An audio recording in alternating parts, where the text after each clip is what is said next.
Hello. Where's my TTS? Welcome, Miss Eris. That's a very good question. I did not. The one time I didn't check it.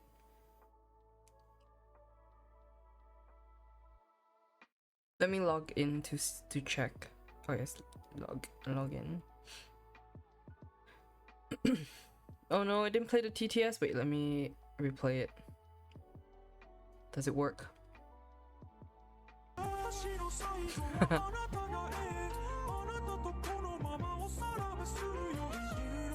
Oh god, I see it. I see the text. Wait, read the text.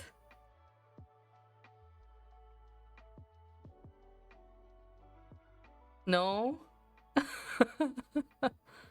Shit. Wait, no. Wait.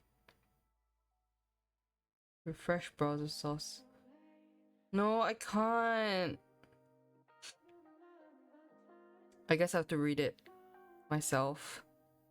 The Grimace Shake is a berry-flavored milkshake that was first sold at McDonald's restaurants in the United States from June 12, 2023 to July 9, 2023 to celebrate this 52nd birthday of Grimace, the purple monster mascot from McDonaldland. I do not know the lore of McDonald's, but I did not know he was 52 years old. The shake was later also introduced as a time-limited item in Australia, Canada, Ireland, Japan, New Zealand, the UK, Brazil, Hong Kong, Turkey, Ukraine, Moldova, Croatia, Germany, Israel, Mexico, Venezuela, and Singapore. I like how we're like so late to the game. McDonald's Cinematic Universe. I know, right? I never knew the lore. I just knew like as a young kid, there's one very sorry if I sound like it is because my I feel a little bit sick still. But I remember going to like being invited to one of my neighbors' birthday parties at the McDonald's, like one of the big ones. And I just remember what an iconic thing a McDonald's party was. And I never got one, I think. I just know, like, they always give you like the paper crown thing. Break a leg is diabolical. Yeah, I'm making this into a merch. Would you believe it? I'm making this into a keychain. I've been having just the hardest time getting myself to sit down and do stuff, because during the day it's like I have work, and then even if I don't have work, it's like technically I still have to be sitting at my computer and trying to do some stuff related to work. So I feel bad like working on this during work. I don't know. So yeah. And also yesterday I was feeling kind of sick. Yes, I'm sick again. What the hell? I can't stop falling sick these days. Hi, Anchor Jinx. Anchor. Yeah, so I have done up some sketches of some merch that I would like to make. So I just want you to wait, I mean I just want me I want me to sit down and do this. Otherwise I will be on my bed watching Bridgerton or something. So I have to work on this, and that's why I'm here today. And also I haven't streamed in a while, so I thought it'd be really nice to just like be sitting here, and if you're just chilling, just feel free to sit and, you know, chat. Fujikaze would tell you to work hard. I know, but sometimes I have to disappoint him too, you know. Alexa, play working hard. I can play that for you. I don't know where this flu came from, honestly. Like, I went to work on Monday. I was feeling fine. And on the weekends, on Saturday, I went to, you know, pay my respects at the columbariums and stuff. Breathed in a bunch of smoke. Maybe almost got bronchitis, but I felt fine like the day after even. And then Monday I was at work, and then I felt like my nose was a little bit funky, but I thought it was just, you know, maybe side effects from the burning, you know, burning stuff. And then like yesterday I woke up, I felt like a little bit funky, and I was like, oh no, this feels a little bit weird. And I felt like I was heating up during the day. And I know I kind of can feel when I have a fever, but I can't really tell because I don't have a functioning thermometer at home. Must be Remy from last Friday. Oh no, I don't think so. I don't think so. Hi Banana, thank you for the hydrate. I would drink my water.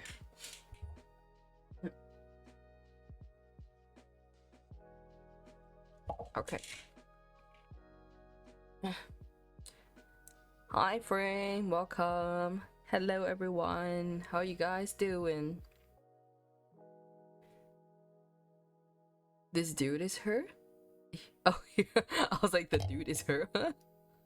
Huh?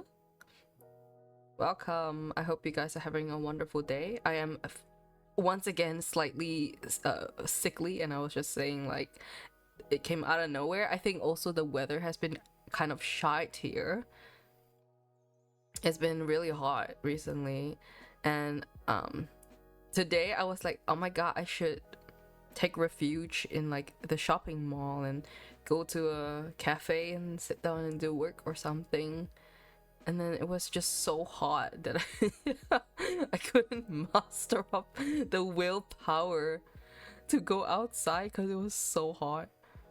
Did you eat your baby Panadol? I did. I ate one in the afternoon. For those of you who don't know, I have a terrible time with swallowing pills. I mean, specifically this Panadol, I think. And like large pills, I have a very bad time with like swallowing them. Wait, let me recalibrate my model for a bit. I've forgotten how to do this. How do I do this? I guess.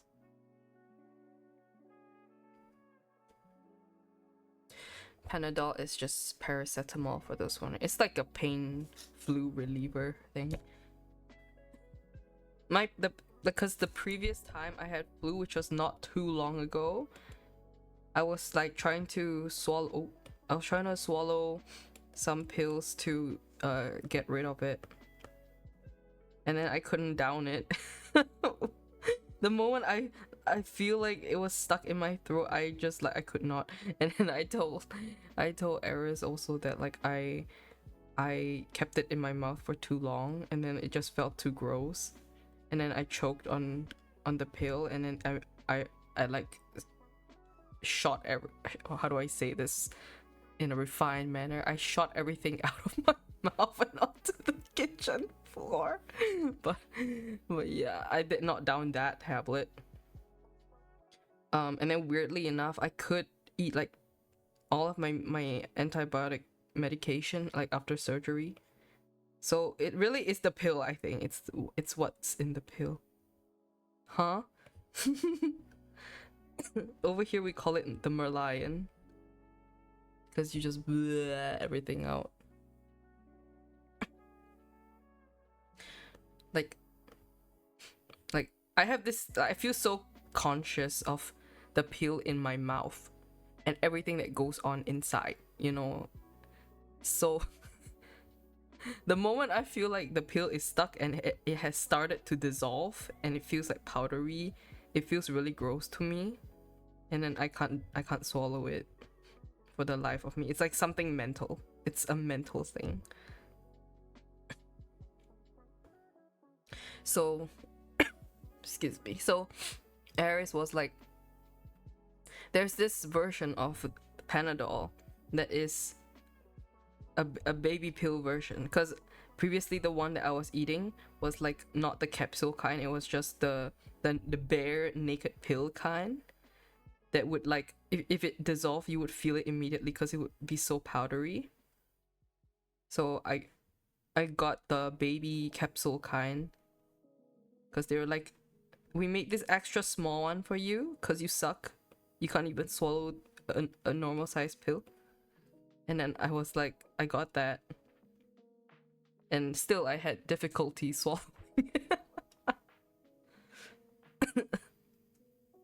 The problem with the pill now is that the color of it, okay, let me illustrate the color of it.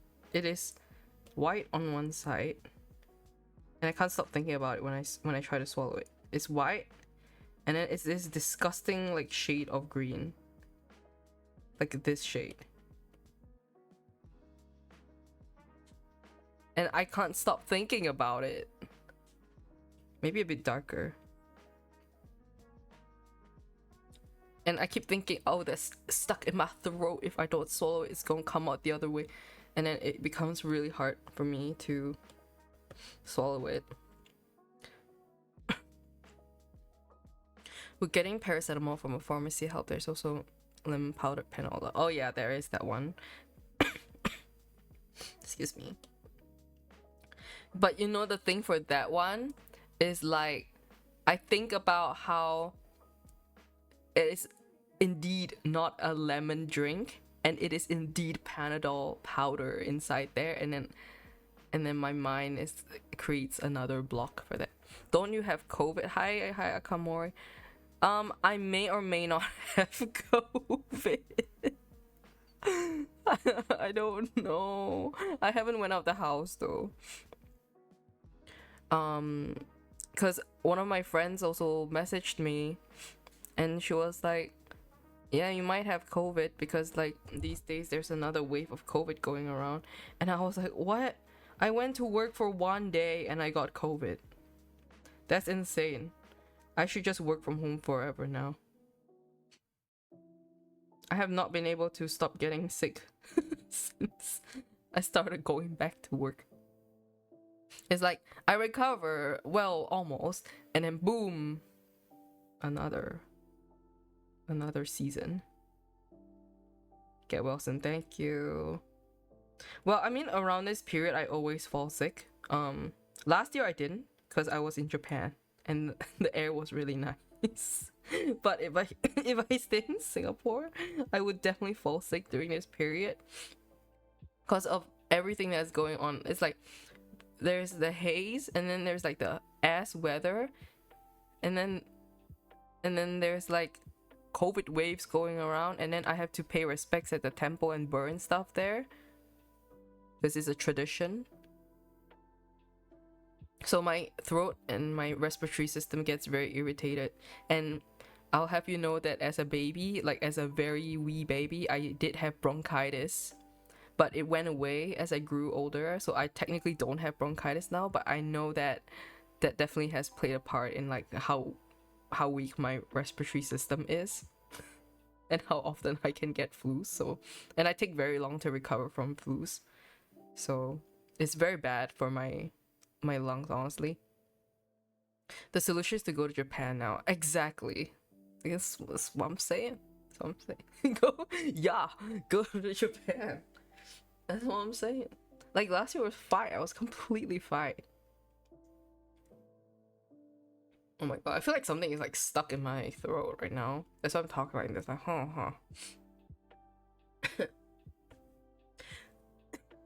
Oh my god. I don't want to fall sick again. What the hell?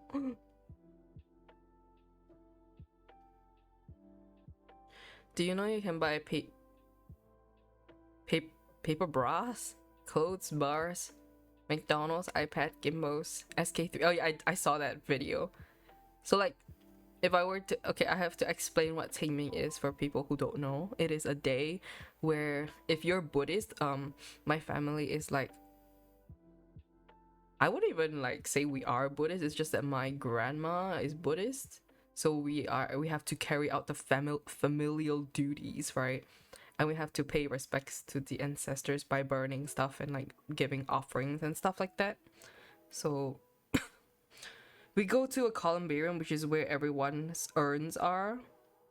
So like you burn the dead body, and then they are incinerated into ash and put into urns. So there's like stacks of them. And then you kind of go there. It's like a condominium for dead people. and then you go there and you pay respects, and because you have to burn, you have to be in that area where everyone burns a lot of stuff, so all the ash goes into your respiratory system. And if you happen to have a weak respiratory system, then good luck to you. But yeah, I did see that video. Insane. Isn't Qingming just Chinese, not religion specific? I don't know. I am not sure. I even did like a drawing for MCCY before for Qingming on their Instagram. It was so random. They were just finding like Singaporean artists, and I drew one.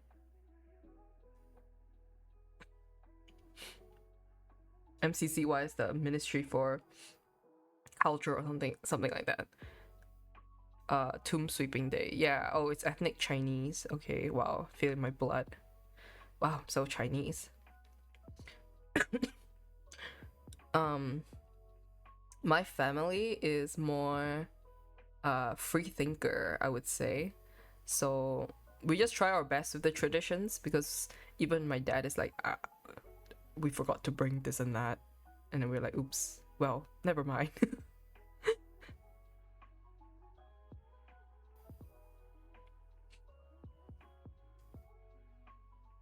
Did you see Ludwig's journey across China? Yeah, I was watching it, tip to tip China.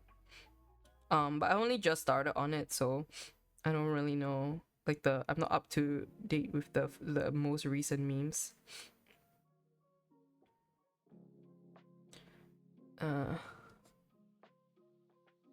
Let me educate you about tradition. Oh, okay. So my grandma's funeral was last week. Oh my god, my condolences. Hopefully it was like a peaceful passing.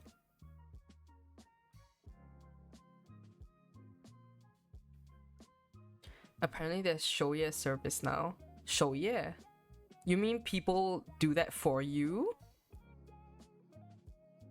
They take care of the place for you?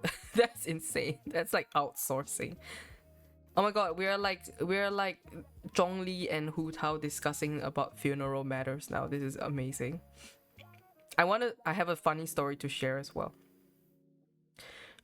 And for the paper stuff, 180 per night. Just to stay up and fold paper, 180 per... Someone sign me up?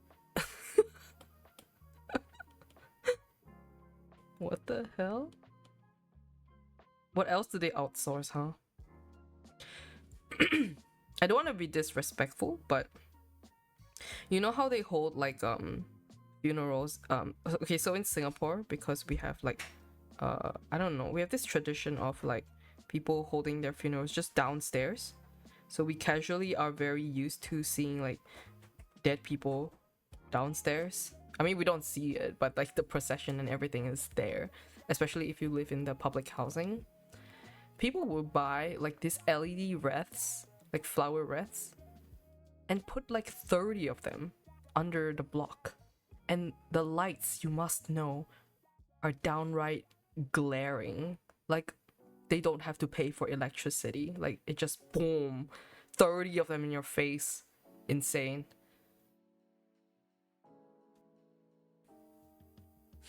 We had a coffee machine with matcha and soya bean. Oh my god. Wait, I recently tried like a matcha soya bean drink from a coffee machine, though it was like in an office for a work thing. It was really nice. The LED wraps are very overwhelming. Yeah, it is. I mean, they are. And the coffee area had a bit of a 3D image. Wait, what do you mean, a 3D image?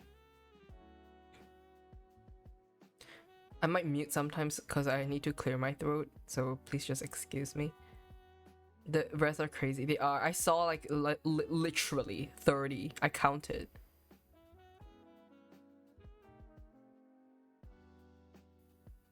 They had a projector? Oh my god. What was it projecting?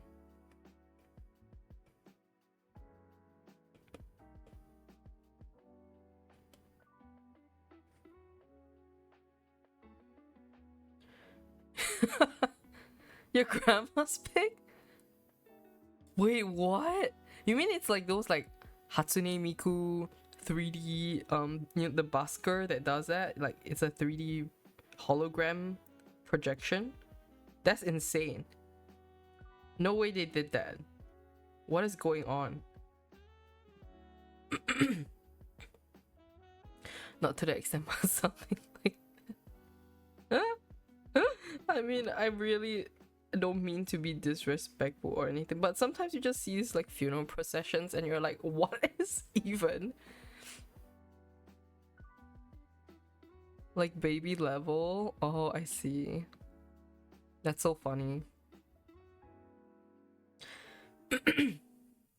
Oh yeah, I mentioned so like for I think my maternal grandma passed away probably 2 years ago now. It's been quite a while, but I had to go back to like Malaysia for it, and I didn't stay the night, which is like shoye, because there's the tradition where you have to like stay at the funeral for like the whole night, right? But usually that's for like close family members. But I didn't do that. I went back. I remember. Oh yeah, I went back, I think. But I stayed there for quite a long time, like afternoon all the way to night. And it was my first time. I've been to other funerals before, but it was my first time sitting like actually there and like having to recite the prayer things, like the chants. I think it was probably a Taoist or something. I honestly I have no idea. Like I'm so not first second gen for this, you know what I mean? So they gave us a book, and the book had like the Chinese words, and I couldn't read them. And the monk was, the monk does the chanting, and he's so fast, and like we were supposed to flip through the book. It was like my cousins and I were, it's like a solemn event and stuff, but we couldn't help but like laugh because all of us were looking at each other like, which page are we on now? Like we can't keep up. Why is there a monk auditor? My brain turns off looking at the book. It's like, how about you read that in your N1 kanji, huh? Studying all that kanji and for what? So it was so funny because we were all seated there and we were like, oh my god, which page are we on? And we were like panicking. And then something else that was funny was, you know how you have to fold like the incense paper, right? And then we just made like really interesting observations at how we were folding the incense papers, because you could see everyone's personality by the way we stacked things up. So like I'm a INFP, and so like the way I just like folded it and like chucked it everywhere like a pile. And then like the J personalities, they stack them up like really nicely. And then we just took a picture of the incense paper because we were like, look, everyone's personalities are showing. The monks make good money. Really? One monk brought his keyboard piano for BGM down. Another drove a Merce? That's insane. The third had an Apple Watch. Gotta audit that shit. I think that it is just, it is a industry that no one, like, it's rare to find people that want to do it, So the people that do it have monopoly over it, or like oligopoly over it. So they are probably making the bucks.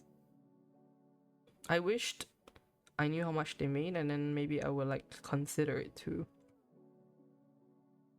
Those monks are Oromax. It's so funny because like our interpretation, or like our, what do you call it, impression of monks are like they're very disciplined, and then they are restricted to like they have to meditate in the temple and have no earthly desires. And then you see all these monks, holding like Apple iPhones. It's so jarring. If all fails, we can be monks. I'm already on my way there. Like, if I go to Korea, I want to try like a temple stay. Like, I'd be down for that, you know? I'm totally okay with like vegetarian food. In fact, I like vegetarian food. Like, sign me up. You want me to do a monk life? I would be glad to do a digital detox, you know? They were browsing Douyin during their breaks. Very demure moment. I know. Crazy.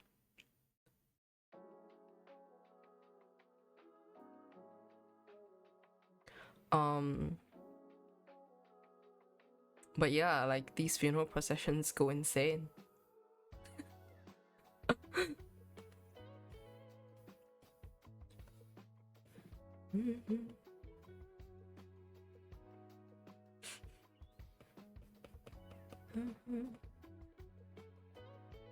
But yeah, I still don't know like what exactly to offer and stuff. Like, can I be honest? Can I be honest? Okay. Okay, instead of me being honest, how about you guys be honest, right? If you do the prayers and stuff, when you pray with like the joss sticks and stuff, do you actually like say anything? Because I don't know what to say. What do you mean offer? Like offerings, like the things that you like pray with. Like it could be fruits or like the people's like favorite drinks, or I don't know, the cars, the SK3 products. I just say Chinese stuff, like hi Amma, I'm here to see you. I'm like, ah, okay.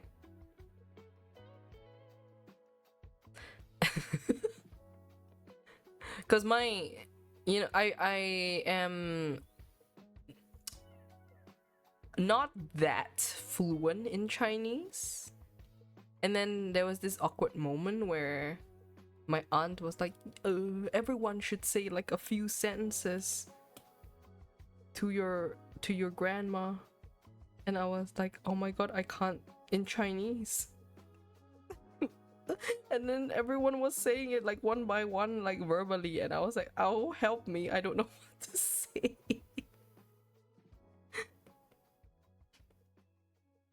Oh no, not like the eulogies. It's like, you know, when you actually go and see like the body and stuff like that, and then you say like your final farewell kind of vibes. Oops, I drew 2 donuts. Oopsies. Damn. Oh no. Oh no, it's on the wrong layer too. I can't multitask. One sec while I fix this. I should have turned off the assisted.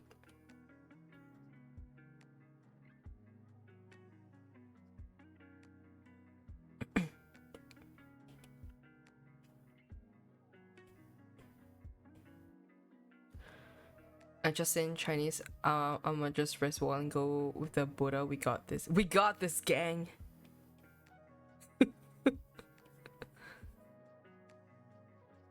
I wonder like how different funerals will be in the future.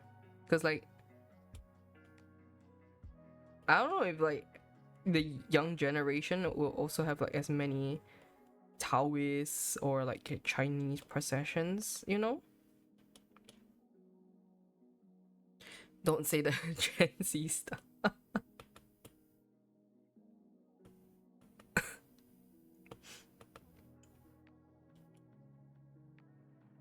It's mostly all old people handling it, not gonna lie. Yeah. But what happens after them?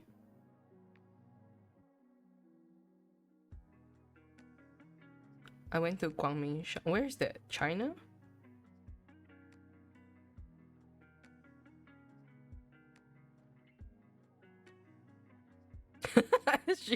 Wait, I don't know where is that. Poor remains in a resting place. Guangming Shan. What's that? Hold on. Oh, it's a columbarium? Where's this one? Hongmeng Sanpo Karkasi Monastery. One moment. Oh, this one. Oh, I think I walked past this last time when I was walking around like the Bishan area, and I was actually like interested in visiting this place because it looks so gigantuous. And my friend told me that there's like a place that you can like chill as well. It looks so ginormous. But this is not where I go to like do my prayers and stuff. The people there are all old as fuck, like 50 to 70. No idea who's gonna take over after they retire. Yeah, I know, right? But someone's gotta run the place. They built this whole thing already. I mean, if they're lacking people, you know, I volunteer to change my career course if it earns the bucks, you know. Heck, I do visuals for them.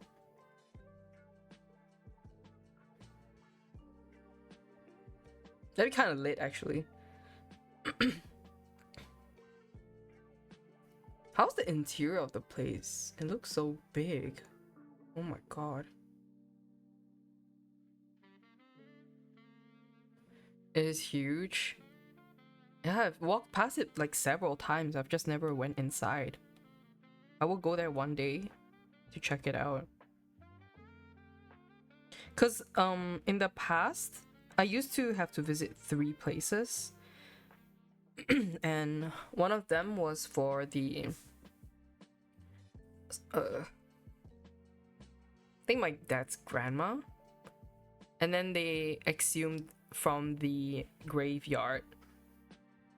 So I used to have to go to the graveyard, like the cemetery. And then I actually really like the vibe of the cemetery. Like, if you've been to a cemetery during the day, or like just to like give your offerings and stuff, it's so serene. And it's like everyone's just there to like remember people, and it is very smoky, but but you know how like everyone has a little lawn on their tomb area. It's like it's so cool, like looking at the tomb designs.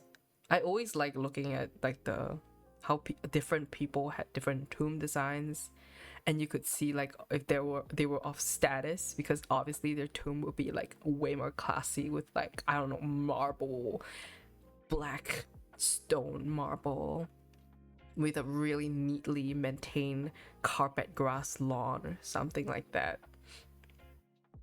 And then others would just be like, eh. I haven't been to the cemetery since forever. My parents are all my grandparents are all at Guangmingshan. Ah, okay.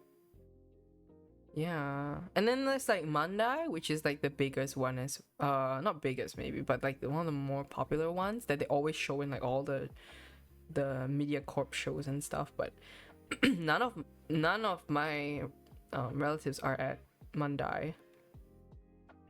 Yeah, Mandai Columbarium. And then I asked my dad like why not, and then he was like, actually it's newer, so like, all my relatives were buried or cremated before Mandai, I think. The waiting area before the send-off, which looks like a church and has a super high roof. I have been there. Have I been there? I've been there for an incineration, but I can't really recall much of it. It is very Instagrammable is crazy. Yeah, I have been there for an incineration.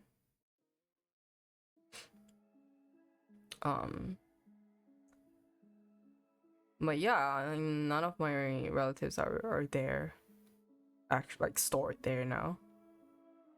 Is it crazy? Like, you can even see like different people's statuses based on their tomb, like in the columbarium, like the designs of it and stuff. And even like even if you're Christian, like you can still burn joss sticks for them. It's like, yeah, sure.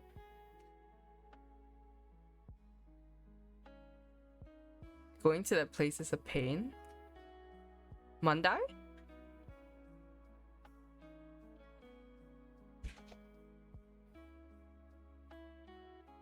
I haven't been there in a while, but I always pass by the cemetery area. Like along the zoo area, because the zoo is at Mandai also, right?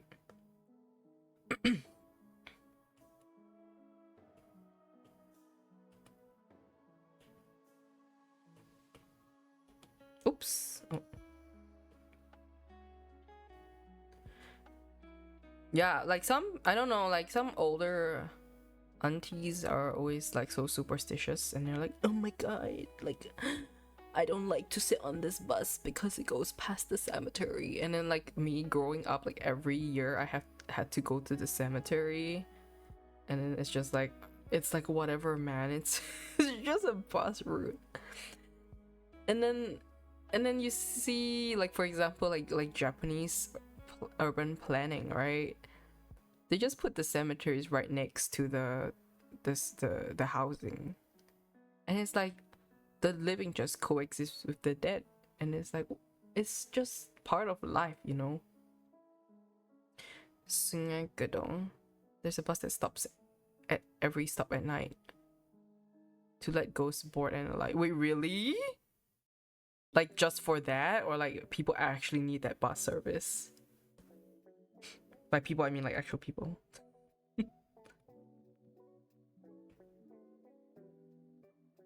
Or are they just like obligated as a ritual thing to do it? Because I know like for development projects in Singapore, like people do be like really superstitious, and they actually get people to bless the area or like get rid of any spirits before they build stuff on it, on the piece of land. Because like sometimes they build over an area and then they find out it's fucking cursed, and then like everything that is built on the area is cursed. All businesses fail, weird shit happens. But it still stops even if no one gets on and off at night because there's a huge cemetery nearby. Whoa. Imagine being the bus driver of that bus service. I think in the day it's fine. At night I might even just be a bit freaked out as well. Not gonna lie.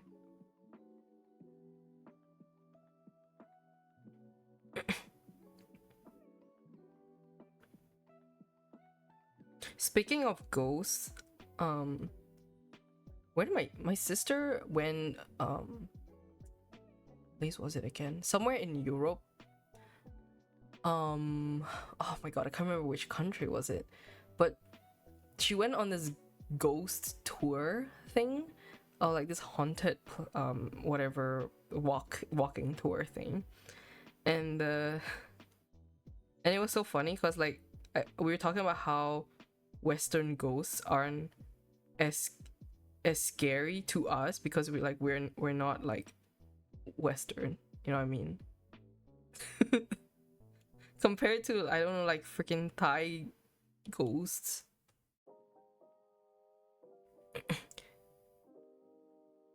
And the tour guide told her that there's this one ghost that like only haunts specifically white people, and then she was just like, oh. None of her business. Like a woman in whiteboarding. Oh my god, Jesus. Racist ghost. Yeah, exactly.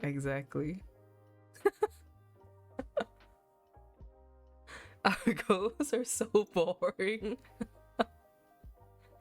I don't know, what kind of ghosts do you guys have? I know like there's like poltergeist, like the ones that like shift stuff at night.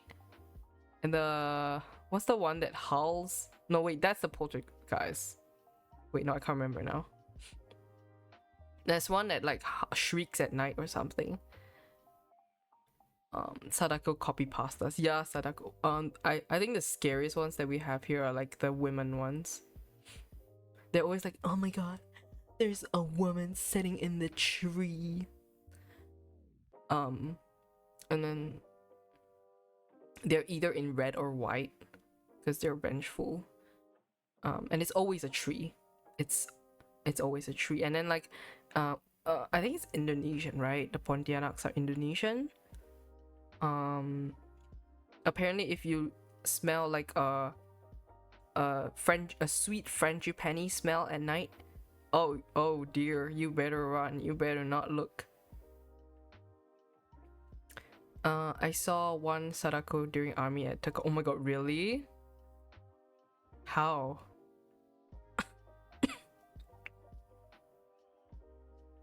By the way, I'm really bad at horror, so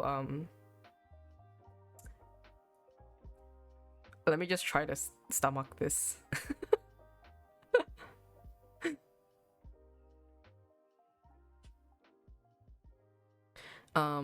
My dad loves to like try to be all gung-ho and stuff, and then he's like, oh my god, back in my army days, because everyone here, like all the guys, need to do conscription, like national conscription. He was like, back in my army days, like, everyone was like complaining that they saw a ghost like under the banana tree, which is where the Pontianaks go. And he's like, oh my god, and then I camped there for the night to prove to them that there was no ghost. And I was like, okay, good for you. Only won a medal.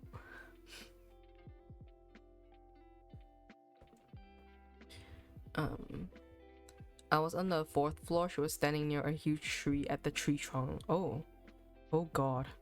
Oh god. Oh god.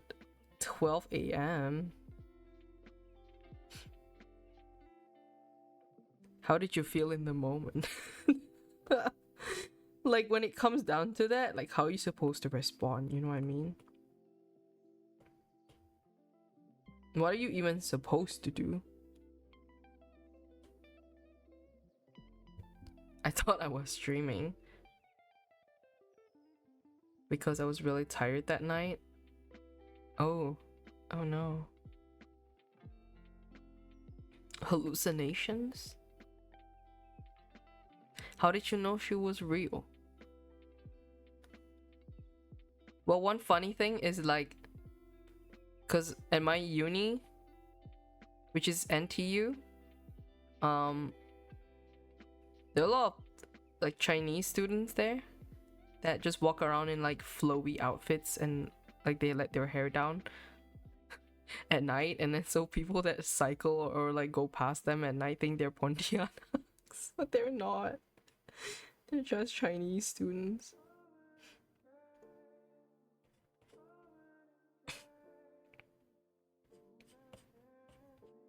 It's not the first time I saw. Anyway, and I saw long black hair in my godmother's toilet, and they're Christian. That was when I was South Didi. Oh my gosh, no! Don't tell me you have the third eye.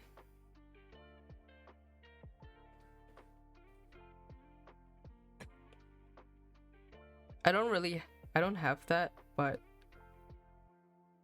usually I'm like okay at night because I sometimes I stay up like late as well, and it's just whatever to me. Because one time my insane friend told me that sleep is just a state of mind, and so like when I stay up, when I somehow decide to stay up to 3 a.m, I'm like, it's just another point of the day, you know, it just happens to be really dark right now. Yeah, but then the one just unlucky, oh gosh, maybe you have to go like get cleansed at somewhere, I don't know. As for the Sadako copy pasta, I realized it was real because there were similar sightings. Oh golly. Well, I hope it wasn't real. I think there were 2 times that I can recall where I was like genuinely freaked out because of the vibes. One of them, I think I told this story before. It was like, okay, but this one I know it's not a ghost, it's just the vibes, okay? So the story I told before, I think, is when I went to the Netherlands to visit my sister. And then it was pretty much like almost like a solo trip for me because she was busy most of the time with her university orientation. So I was going around the town alone, in her U town, and right up the hill, like this mini hill where I was like staying in my Airbnb, there was an arboretum, which is like this like a park actually. Essentially, it was a park. Um, and then I was walking in a park. It was a very like gloomy day too, so that really added to the atmosphere. And I was like on my way back. I was like walking. Went up a hill and everything. And then like when I walked past this tree, I saw. Did I say this? I feel like I said this before, but like, so when I walked past a tree, I felt like I in the peripheral vision of my eyes, I saw something like red and like something up in a tree. And I froze and I was like, what the fuck is that? And then I looked up and it was a sculpture. I was like, why? I hate whoever put this here. So it was like a sculpture thing, and then it had like a red I can't remember what part of it was. It like a ribbon or something like that? It was like something red there. And then I found out it was a sculpture because I walked a bit further down. There was like a little shelter, a little shed place, and then there were like posters on it that were talking about like an art related event or exhibit or something like that, or like the sculpture itself. But still, even after knowing that, it just felt so spooky because of the whole like gloomy atmosphere and things like that. So I was like so freaked out, I just went home. I mean, I went back to the Airbnb immediately. I was like, oh my god. But my sister like went back to that place afterwards in a different season too, and then it just looked completely different. So it was probably just the weather, really. But that was really scary to me in that moment. I was like, is this really the first time I'm going to witness a ghost?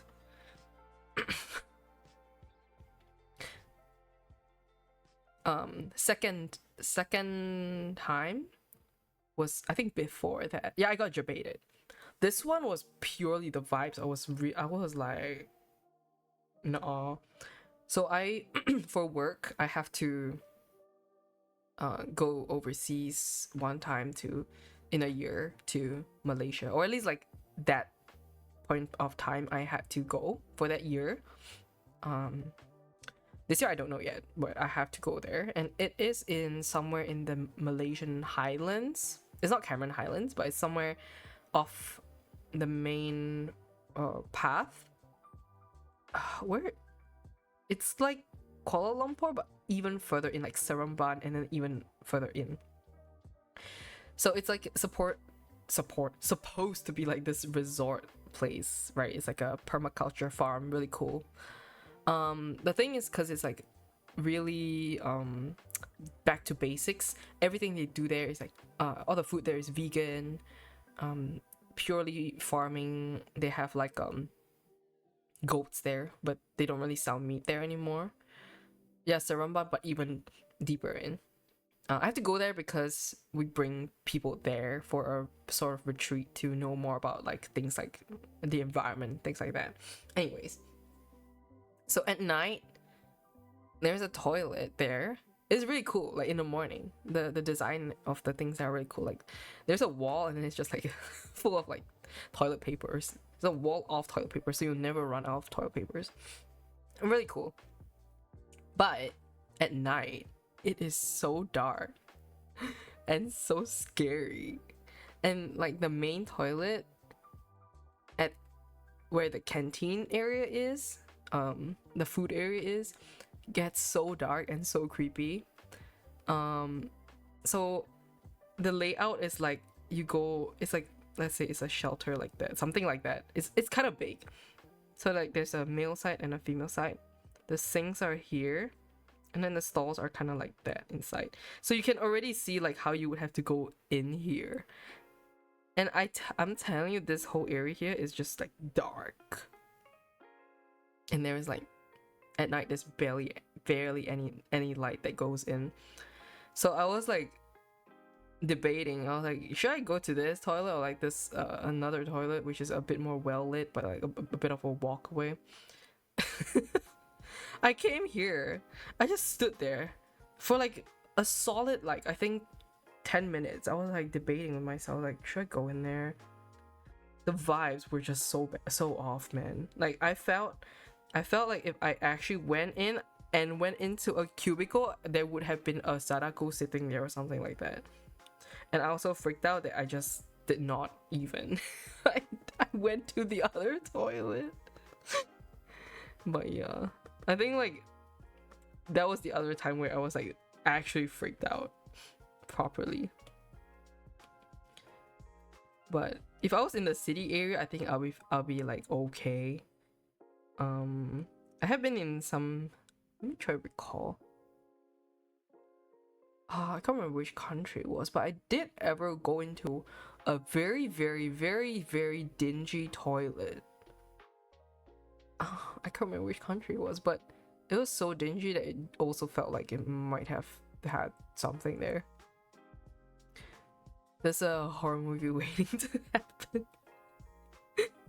Yeah, so I was like, nah.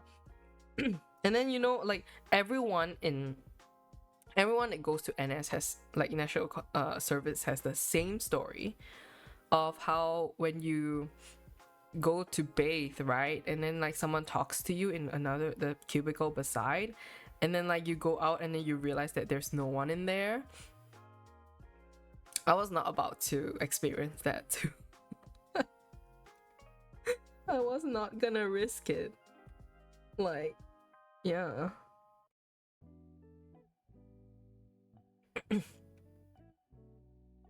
Army ghost stories always freak me out. I'm so glad I never had to stay on the island. It all happens on Tekong. This might be state secret, but can you guys just describe what's on Tekong as a female with no brothers who have been to NS? At least recently. I mean, my dad is probably like out of, you know, like it's not his time anymore. But what is it like? It's just camp. It's like OBS camp, like outdoor camp. Because I've been to other offshore islands. I just will never go to Tekong, you know what I mean? Just wait 8 more years. I don't want to wait 8 years to know when I can just ask people here. I've never had to go for a pop, you know, they have the ceremony where you like graduate. I've never had to go for that. I feel like one of those like Bridgerton girls. Like, mommy, what happens when you get married? Mother, I do not know of any worldly affairs. We dug holes and slept in. What? You dug holes and slept in them? Okay, I mean, I wouldn't expect like an Airbnb there, but damn. On small S tents. Ah. Oh my. I can't.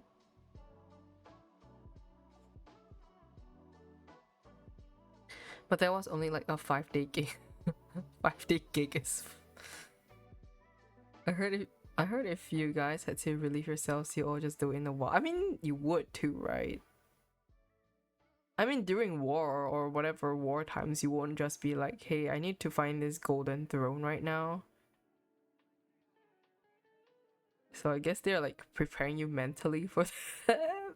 I'm so sorry, but it is what it is. The rest of the time it's just bunks. So you sleep in a room with like a lot of bunks. Everyone was more wary.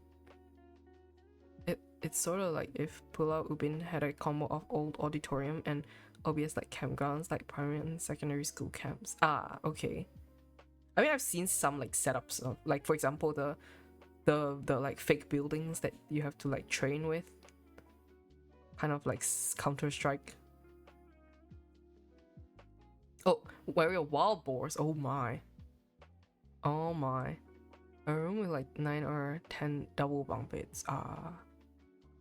I'm pretty sure there are lots of stories from the bunk beds then. I mean, rooming with like so many other people, I can only imagine. Okay, this might sound like a crazy thing to say, but I've always been like, damn, you know, guys get like the chance to of the during this time of their lives to meet like people they would never have otherwise met. And like trauma bond, I guess, but like, you know, it's such a rare opportunity. You would meet like so many people from all walks of life. That's pretty cool. But also, I mean, they're probably like annoying people too, but that's so cool. Stuff like this makes me know I would have never made it if I went for the typical army experience. I wouldn't have survived either. I hate camps. I hated my school camps. It was okay, the guy sleeping on top of me. Shut the hell up, so I shut the hell up. Okay, very good. You just ignore each other. That's great. Excuse me. Oh my gosh. I think I only keep in contact with one guy from there. Really? Because like even now, like sometimes my dad, like sometimes he walks past. Okay, here's the thing. Here's the thing. I rarely see my dad meet his friends, like per se, like for like his social life. I don't really witness it, you know. But sometimes when we're like, for example, if we're walking in a mall or something, and one of his friends, like he runs into one of his friends, and it's like, oh, that's like blah blah blah from army. I was like, wow, you guys still stay in contact. And even in like uni or something, it's like all the guys know each other from like different units and things like that. That's a crazy experience. Like you go from NS to studying in the same school.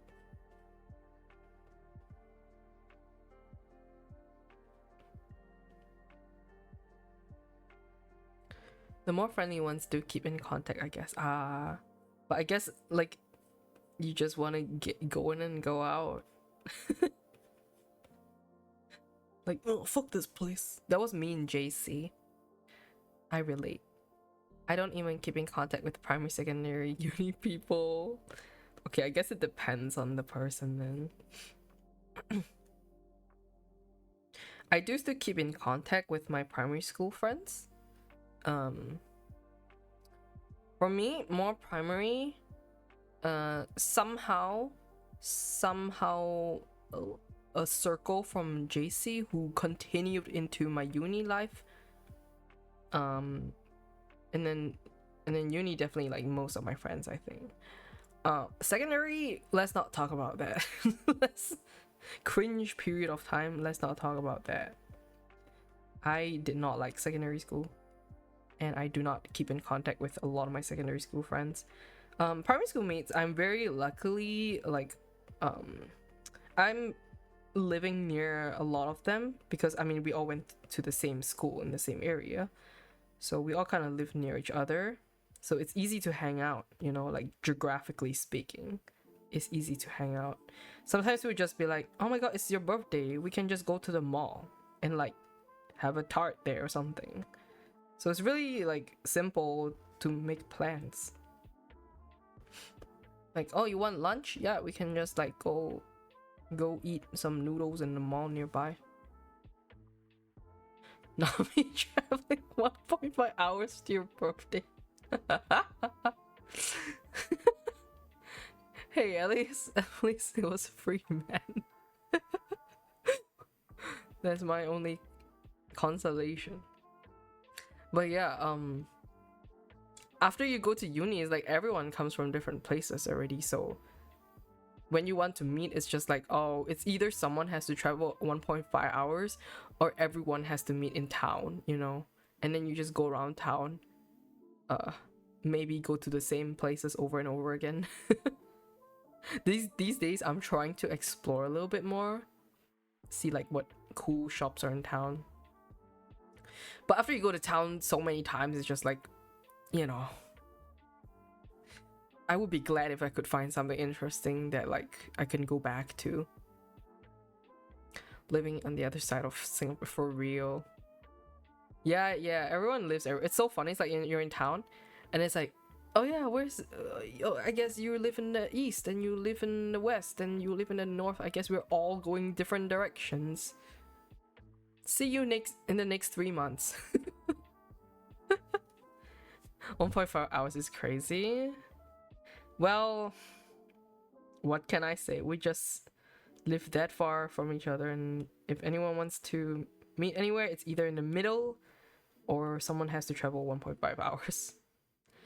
I guess we're going to Tanjong Pagar. I don't like Tanjong Pagar. I mean, Tanjong Pagar is great for food, right? But there is so expensive there. The food is so expensive.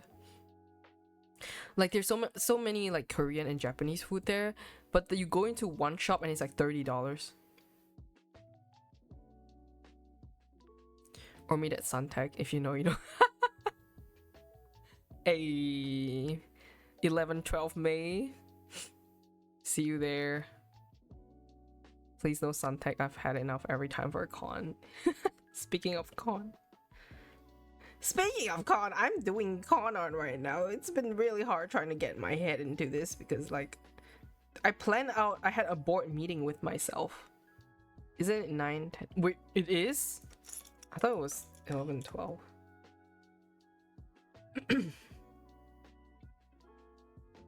Oh yeah, it's 9, 10. Fuck me. Anyways, we'll see you there. You'll be there, my homie. Okay.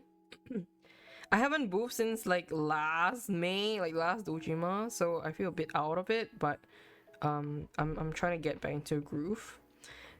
Recently I've been so busy as well, like out of nowhere. Okay, so I got this like commission thing from the start of the year, which is really cool. It was like it's a personal project for someone else.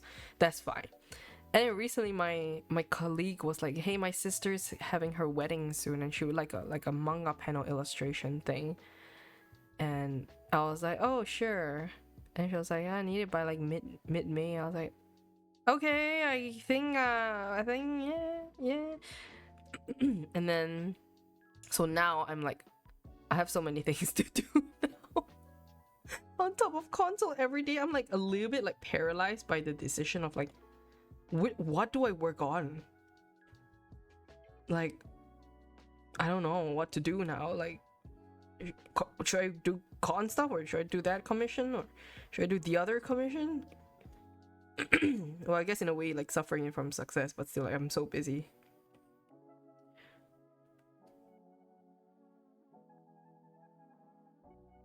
Hi Fate Fang. Getting comps is a great and shit feeling at the same time because of the deadline. Like, let's just say, okay, for the manga panel thing, right? I thought it would, okay, in my head at the start, I thought it would be a bit simpler. And then I realized that she kind of wants a little bit more details. I kind of have to work a little bit harder at that.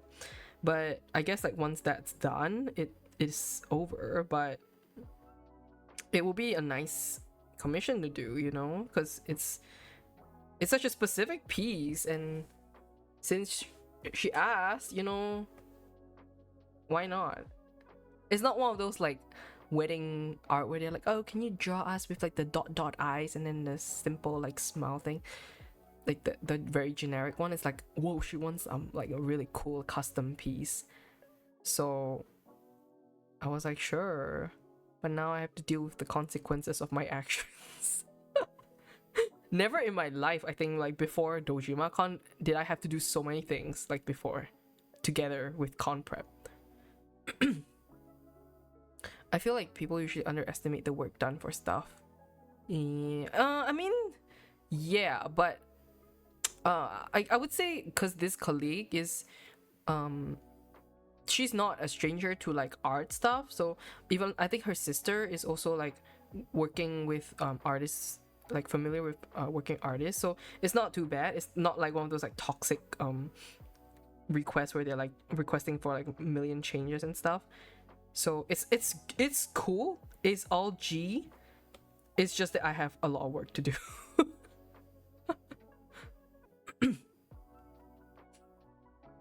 She's no stranger art, she knows the rules. Yeah, I mean, like generally, if you work with a freelance artist, it's always like you have to. It's more of like agreeing on what to do first before you proceed. So you really have to talk it out, you know, with the person to really understand what they need first. Because you don't want to waste your time doing something that they didn't even want from the start, which could have been avoided, you know, from the start. So I did like discuss a little bit more with her, and I mean, usually you would spend some time discussing, and then you have like the regular like 3 rounds of revision with like additional rounds charged at like additional price, that kind of thing, you know, and like just agreeing on the terms, like 50% upfront, 50% upon completion, just to make like working easier for both of you, because you don't want weird stuff happening in the middle, right? Like people ghost you and then you're just like, oh, or like yeah, you finish the art and then people just don't give you the money. So it's just like basic stuff that you have to settle beforehand. Things like that people just have to talk about before they work with any freelancer, really. So usually people that work with artists or freelancers already know the drill. Meanwhile, you have boomers or something that are just like, yeah, no, can you make the logo bigger like 500 times? No, actually, I want it smaller. Can you make it pop? That kind of thing. It's really frustrating. So, yeah, for this commission, it's all good. It's all good. Just a bit demanding, work-wise, to balance everything, but I'll be fine, I think. What's your policy? The same thing that I just said just now. So I mean, I have it on my vgen. Everything's there written out. So like the basics would be like the 50% upfront, blah blah, and then different price tiers, because you don't really price the same thing for every request, you know. It's like on a case-by-case basis. Like, how will you be using the artwork if it's gonna be public? And are you doing it for an individual, or are you doing it for a company? You know, there's so many factors like that. Everyone will see your work at the wedding, so it might lead to more comps. That's what I'm saying. So yeah, there's quite a bit of pressure, you know, to do it well as well. It's like, you just gotta be perfect. But I'm working on it in stages, because I mean, I've done enough like freelance projects to know that you can't get it right. You can't get it all right at the first draft. So you just gotta work on like polishing it up throughout the stages. But there is a little bit of like pressure in that sense.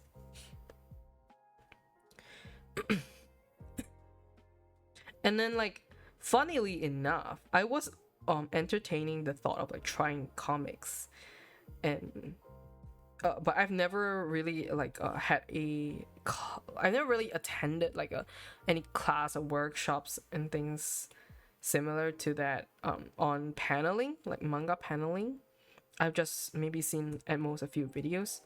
So when this opportunity came along, I was like, okay, maybe my time, you know, my time to try a little bit of that. So I was like, sure, like, let me just go for it and see what I can learn out of this. Because I did tell her, I was like, most of the time I do portraits. If you have trust in me, I will do my best for sure.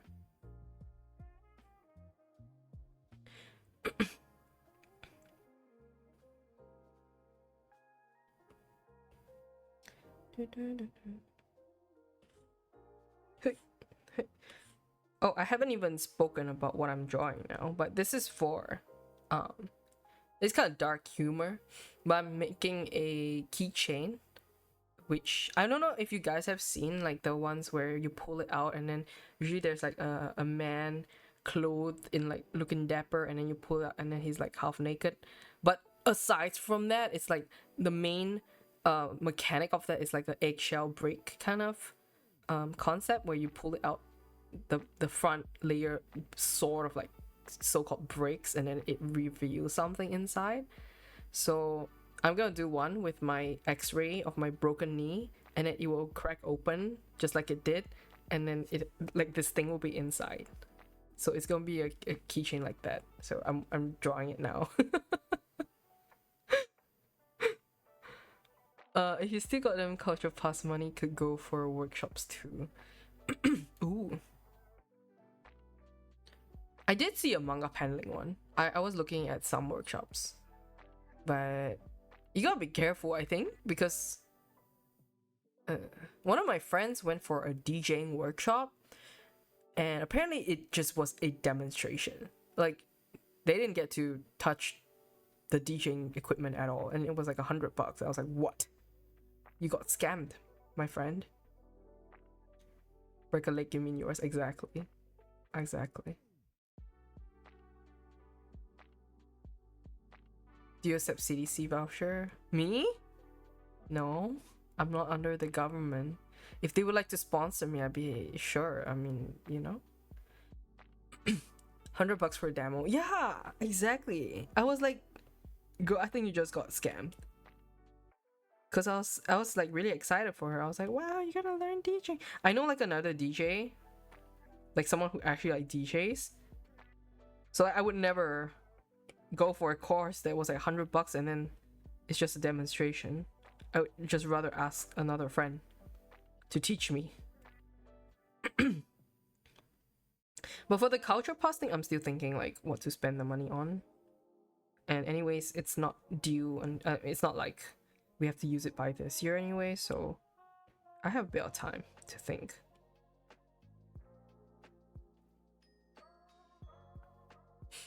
Watch a play. I was thinking of watching a Chinese play, like because it was advertised by this guy who does like the basic Chinese meme. He's like 什么在上面同学们? And then he partnered with this like Chinese theater company to advertise the play that they were holding. So I was like actually looking at that, but then after a while I was like, just see what else there is, you know. So I didn't watch that one.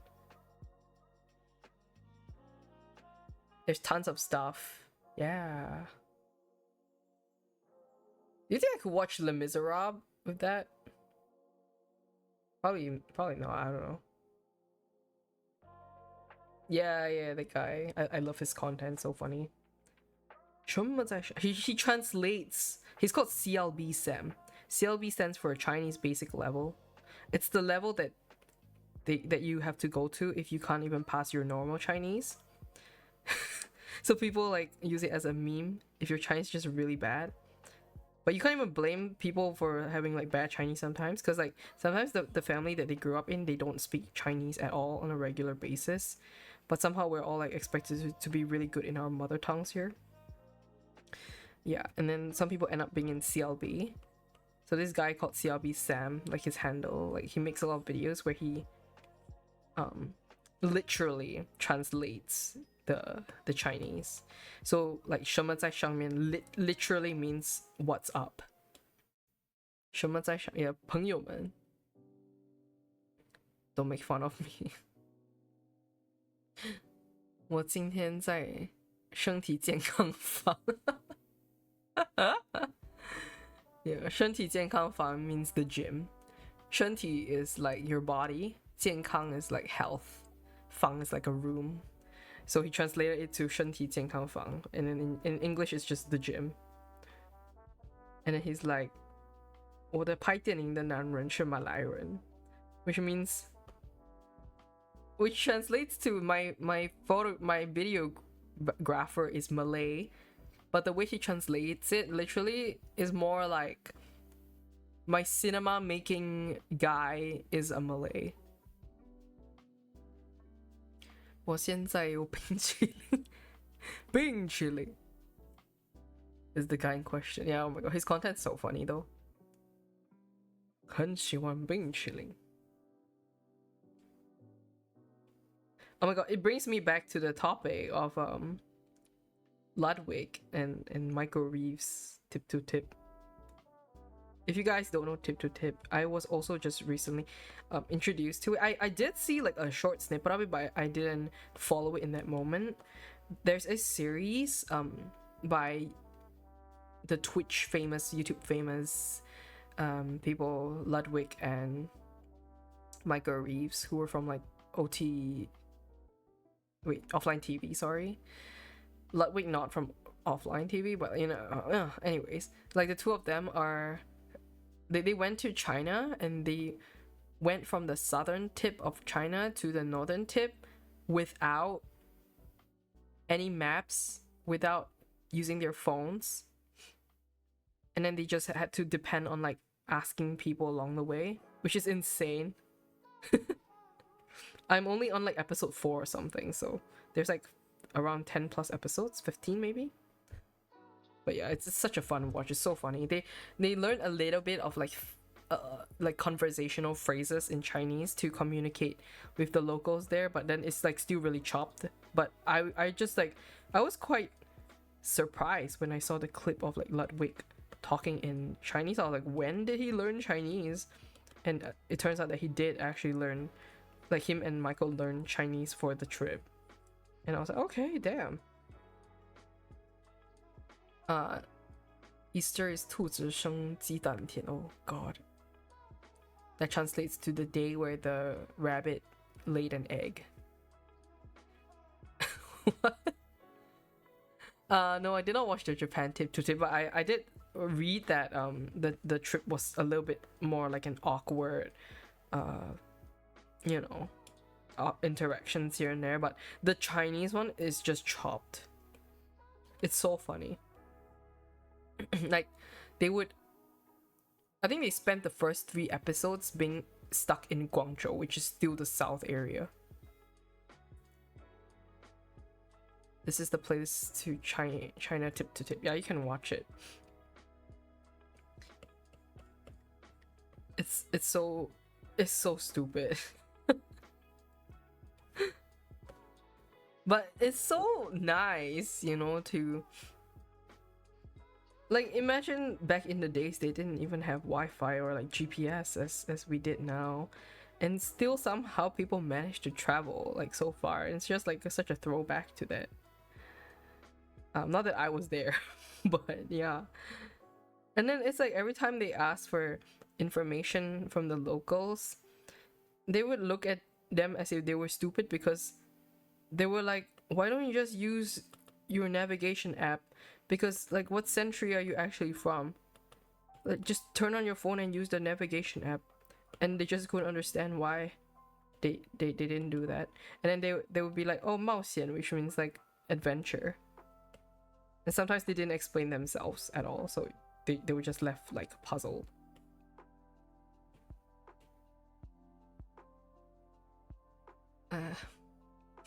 I just saw a really funny comment.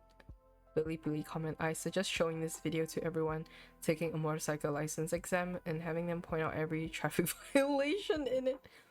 The latest episode that I watched, they went to this place in Yunnan or somewhere in the Guangzhou region still, and then they met this like small community there, and then the guy that they were talking to just called everyone over. It's like, does anyone translate to English? They were like gathering the whole village, the whole town together. And then Ludwig was like, oh, we're looking for a place to have lunch. And then this girl who's like maybe 15 or something rides the motorbike and leads them to her family's restaurant. And then on the way, they're just like riding against the traffic. And then Ludwig is like, yeah, just little girl, just lead us against the traffic, because why not? There's someone on Bilibili that showed a map of the entire path. Oh gosh. Sent it to you. Tally? Hold on.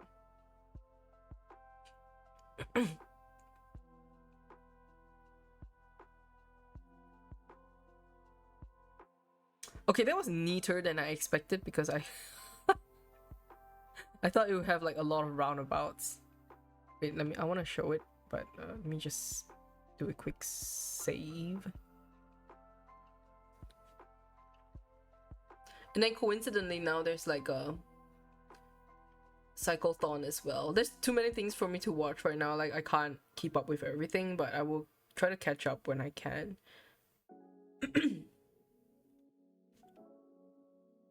Wait, I want to add the picture.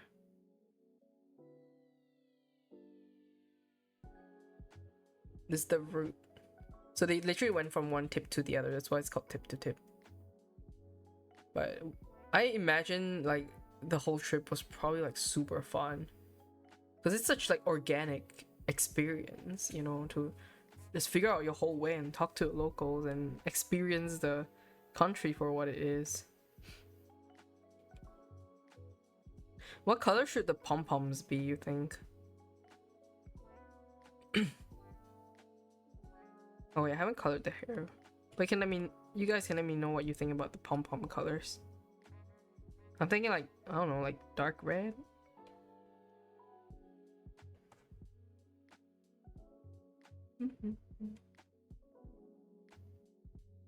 Like these days I'm watching the Tip to Tip China, and then I'm watching Bridgerton, and then I'm keeping up with like Plave, because Plave is releasing a new album like super soon as well. So they have been like pumping up tons of content. And then like recently, oh my god, there's so many things happening now. Like Big Bang coming back, BTS releasing a new album. I wasn't really into BTS before, but I just checked out their album, and there's such a huge like K-wave going on right now as well. Like Top from Big Bang also came back, and then now Big Bang's gonna perform at Coachella. I assure you that I did not just get into this like yesterday or anything, but it's like I have been. I mean, when I was like maybe 11 or 12, I was really into Shiny, like second gen K-pop. So this is just an extension of it. Except now I have adult money, so it's dangerous. I think you have a base color with a different color on the edges. Ooh, you mean like my hair? But I don't know what color to color it. Like light pink and then dark pink? Yellow? Yellow, orange?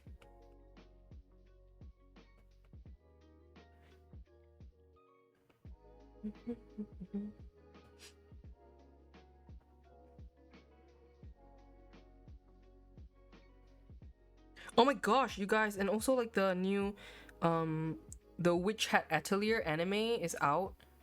I will probably watch that only after they maybe finish more episodes or they complete the series, because I can't do another series right now. But yeah, that one, I've heard great things about it. One of my friends has been hyping me up about that series for like the longest time. She's obsessed with it, and she's gonna draw like tons of art for it. And like there's a guy that looks like Gojo. I mean sure, but not sure what the color can explain. Okay. I will. But yeah, I'm excited to watch Witch Hat Atelier. I haven't caught up to the latest episode of Free Rent. There's so much content now. I'm not complaining.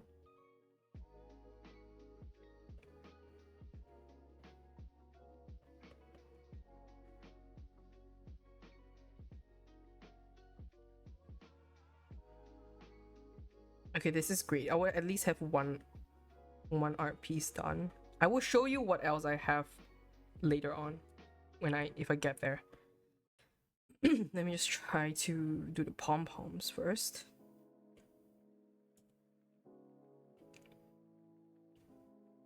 I'm gonna try the pink-ish vibes. Pink yellow might work? I don't know.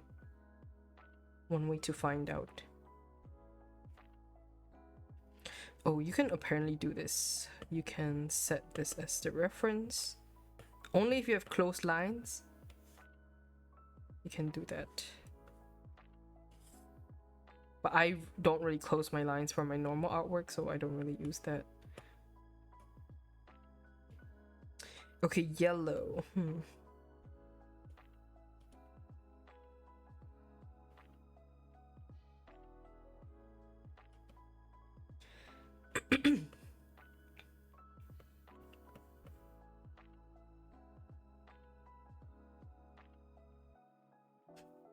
Maybe?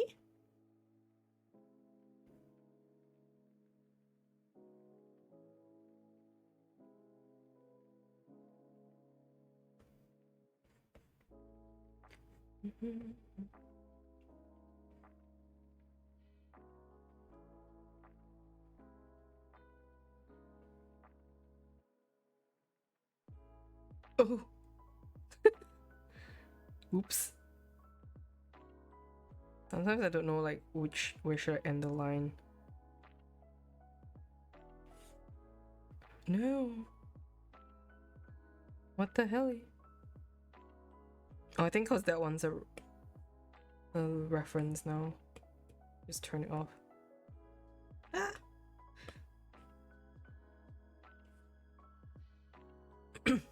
Okay, kinda.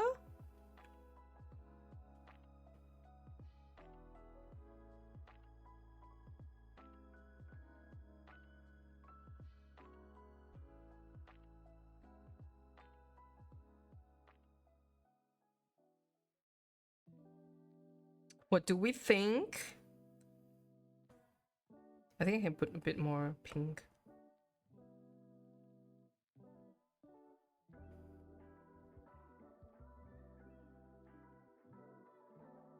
No, that looks like a disease. Okay.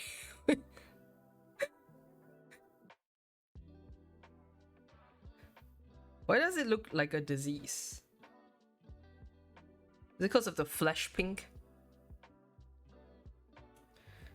Uh, uh,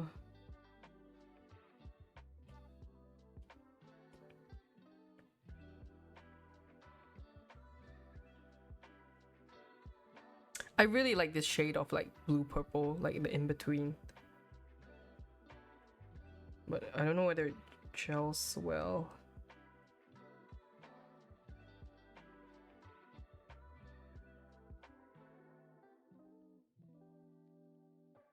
Pink? Dark pink? I think it's because of this. Wait, let me try to fix that.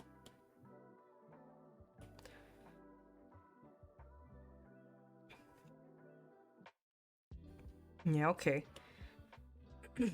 Oh, wait. This should be a space.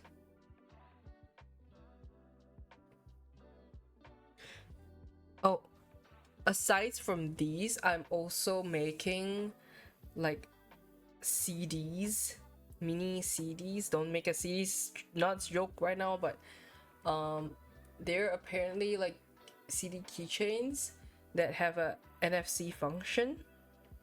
And then I'm gonna link them to the original songs that I have. And I really wanna like make this available like online or like an Etsy store thing, but I'm just so skeptical about like opening my Etsy store again, especially because of you know what is going on in the world. It's like the postage and everything, and I don't know like how many, like most of the time on Etsy it's like US people buying it, so I don't know how you know whether it's gonna be worth it.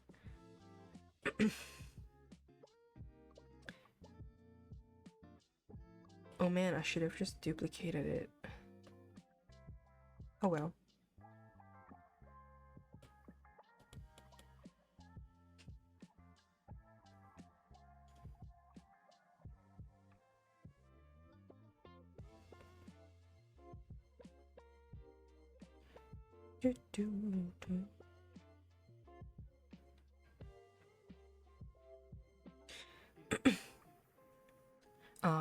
I might have to pop another pill soon.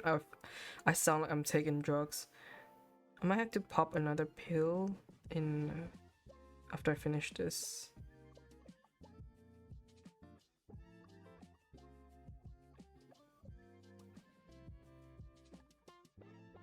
Oh,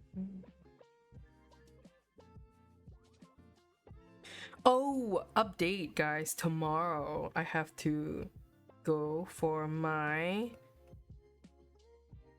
physio session. Yes, it is time again. I have not been to the physio since like December last year, so it's been like 3 months plus already. So the physio I'll be seeing, I have seen before, but last time I saw him, I couldn't go up the stairs properly. Over the last 3 months, I think I have made like quite a marked improvement. I've tried my best to do like more stairs. Although I haven't been to the gym as regularly, it's really hard for me to do so now because I I was staying at my grandma's house during the first few months or so, and the gym was so close to our house, and the road there was like sheltered. So rain or shine, I took my ass to the gym. But now it's like further away, and when it rains, I'm like, never mind. I would rather not in case I slip, you know. So basically, I haven't went to a gym in a while. But but but to make up for it, I have been trying to go up and down as many staircases as I possibly can. I mean, not possibly, but like at every chance that I get, I try to. And I think I've gotten stronger since. So hopefully tomorrow will just be like chill. And then probably ask for like more kinds of home exercises that I can do. Especially for like stretching out. Because right now I still can't really sit comfortably to cross my legs and stuff. And I think it's just because the tendons or whatever, the muscle is like still really tight there or something. So I'll probably ask for some exercise to help with that. Because I want to sit cross-legged comfortably. So yeah, that was my default pose. You know, like I would just be working and sitting cross-legged, but now it's so hard. So yeah, but I believe over time it will get easier. It's just a matter of time and a matter of stretching.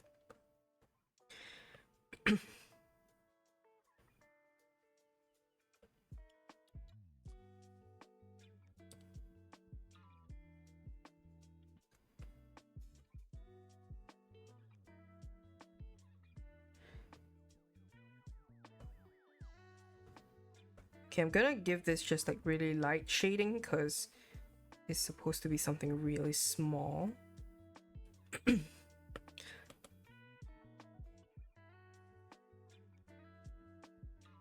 I'm thinking to make this like maybe 5 by 6. Oh my god, I was gonna say 5 by 6 or 7, and then I just know in the chat someone will be like 6, 7, and it would be like Aries. But yeah, probably around that size. I don't want it to be too ginormous as well.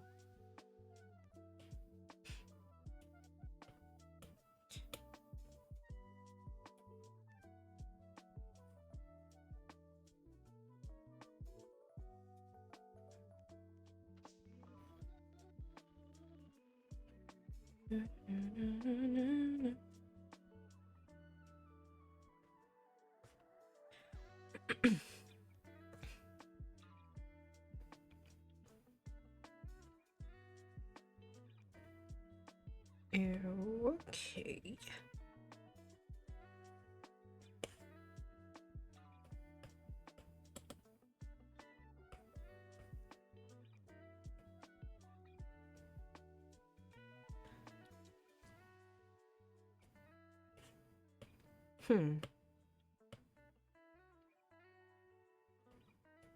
Let's just do a simple shading for this.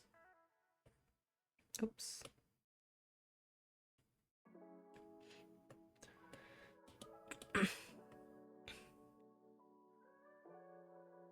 Do you guys listen to BTS?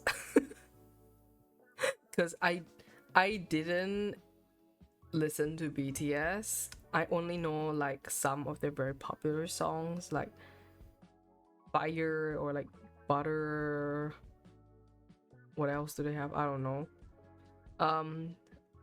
When I was staying at my grandma's house recovering, I watched like a ton of Korean variety shows, and during that time, I think BTS was still oh, what the heck? BTS was still like, some of the members were in national service, like conscription. So during that time, the members who were out, they did like variety shows or they made appearances and stuff. So I watched this series called Kian's Bizarre BNB, which I really recommend to everyone. It is such a funny series. Like, I think I mentioned this before, but basically this visual artist called Kian, he's really weird and really like quirky. So he was sponsored by Netflix to build his own Airbnb based on his own imagination, and it turned out to be really like cool but really impractical. And he ran the place like an actual Airbnb. So on that show, like Jin from BTS was one of the crew members who was like on board this Airbnb experience, and it's really funny because it's not like a comfortable stay at all. Like, people had to climb a rock climbing wall to get to their beds. So and like going down to the cooking area, they only had a fireman's pole going down, so it would be easy to go down, really hard to go up, so they had to do that every day. It's such a funny watch. But basically through that show, like I watched like Jin from BTS, and usually it's like I have sort of my first encounters with celebrities through like these kind of like variety shows as well, because you see like a different side of them. So I watched this and I was like, oh, I mean, like, since I kind of know Jin now, I can like maybe like let's see what they have for their comeback album and stuff. So I was listening to their whole album because I was like interested in what they're doing sound wise. If you guys haven't heard the album yet, it's really interesting. There's some it's very polarizing as well, because some people are hating on it and then some people are like, it's a really good album. My review for it is that it's very cool conceptually and sound wise, like mixing wise, very catchy melodies. I am not the biggest fan of their lyric writing. If you just look at the lyrics of their album, you understand why.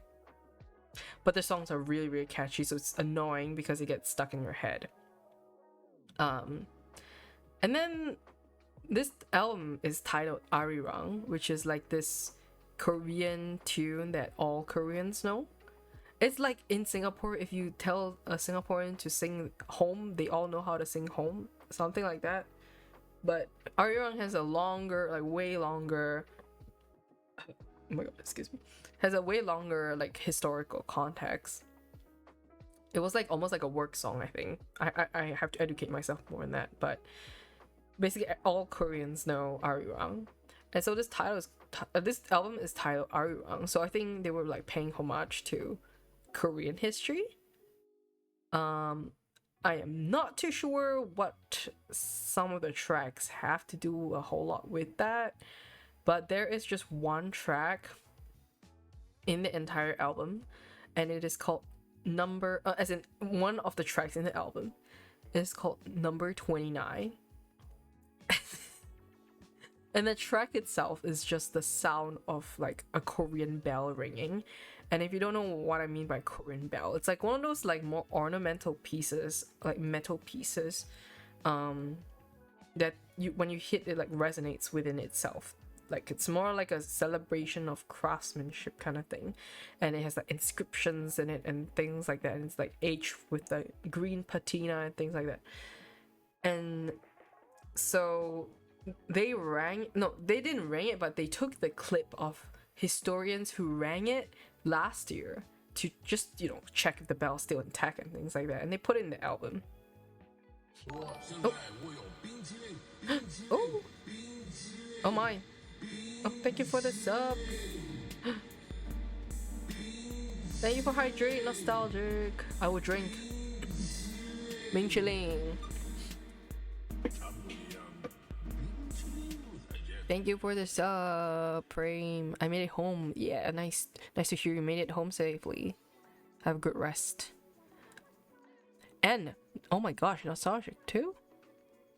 Thank you for the subs.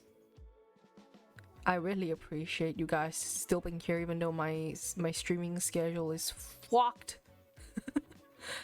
I try to come on here when I have better energy. I don't want to like, when I don't come up here and be like super tired, you know. I just want to come here when I have more energy to chat and things like that. So I'd rather keep the quality than over exerting the quantity, if you know what I mean.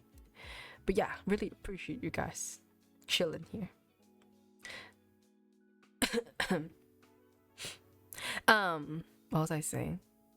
Oh yeah, so they put this Korean bell sound in the middle of the album, right after like a song called 2.0, which is really viral now. And it's like really catchy, and then suddenly all of a sudden it goes boom for like I think 4 solid minutes. It's so funny, like conceptually. Yeah, and then like don't get me started on the lyrics of some of the songs. Like I was laughing about this with my friend Chris the other day. I'm just trying to find some samples for you. Okay, so I mean, I'm sure some of them might actually mean something, and I'm just a noob when it comes to like hip hop or whatever. Okay, so this song is called Hooligan. It's by far the most catchy song for me. There's a lyric that says, "Why this bass line slapping so rude? Drop it lower than chopped and screwed." I don't know what that means.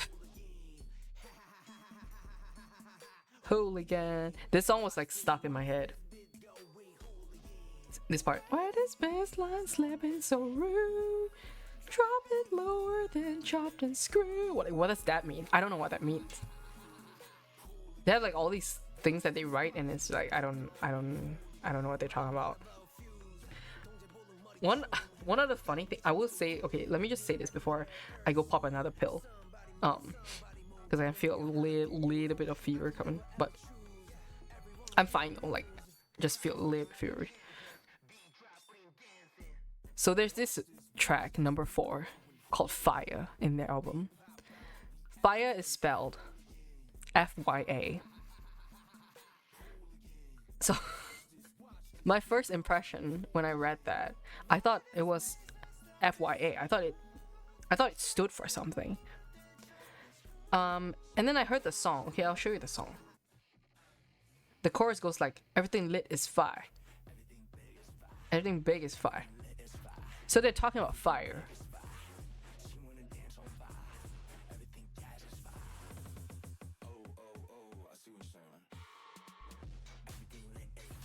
So the whole song is just everything lit is fire, blah blah. So fire stands for your ass. Exactly. And then so I was like, oh, the song like so catchy. So then I was like, I went back to Spotify one time because I was like, I want to listen to that song again. And I searched fire because I forgot it was spelled F-Y-A. So I searched F-I-R-E. And then guess what? BTS has another song called Fire. It's one of the most popular ones too. It goes like fire. I think you might have heard it somewhere. So they have a song called Fire. And now they have another song called Fire. I hate that. I hate that for them. What? Who did this? I don't know. Don't ask me. I just find it so fun. Okay, let me let you listen. Okay, so 2.0. 2.0 ends like this, right before the bell sound.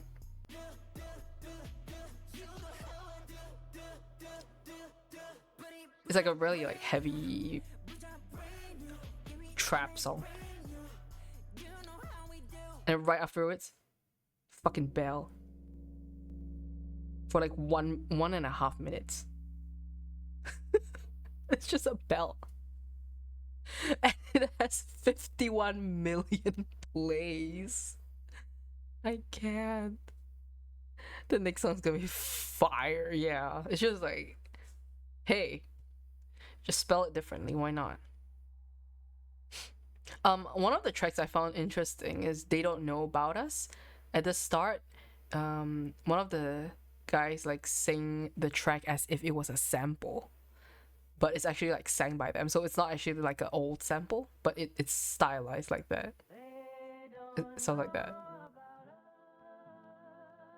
and then it goes into like heavy trap afterwards.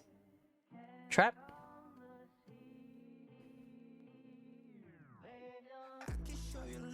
Yeah, that's a trap beat.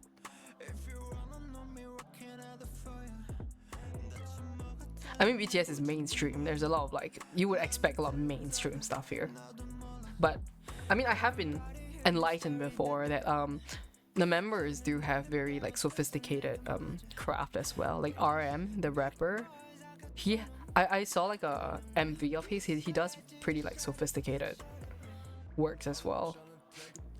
And they're all like, I think they advocate like for political stuff, so they have met with like political figures before. So I mean, there's a reason why they're popular. They don't know about us. They don't know about us. So I have been listening to this album.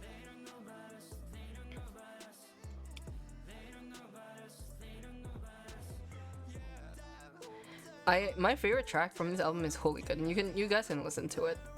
The first track is funny. It's called Body to Body. The lyrics is, there's one part that says, I need somebody to body. And I was like telling Chris, like, what does that mean? Like, they need someone to like tackle. I need somebody to body. But yeah, otherwise this album's pretty lit. You guys can try listening to it. Okay, I'm gonna pop another Panadol right now. I'll be back, and then I'll probably show you guys what else I have as well. I'll send this in tomorrow. See, they say I need somebody to body. Yeah, okay, I think this is the correct shade of pink. Okay. What does that mean? They need somebody to body. What else could it mean? Let me see if there are like other funny ones. I'm pretty sure there are other funny ones. 2.0. I remember there was something in 2.0. But then I realized it made sense.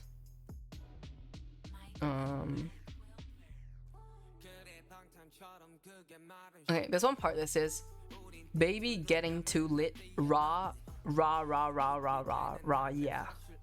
Hit em up like pop, ha. Hit em with the truth like rah." What does hit them with the truth like rah mean?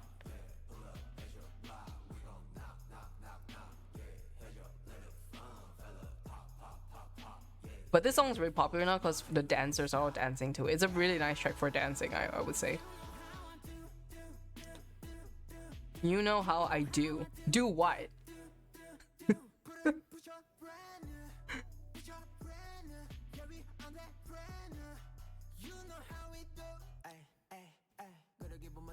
I'm reading the lyrics again.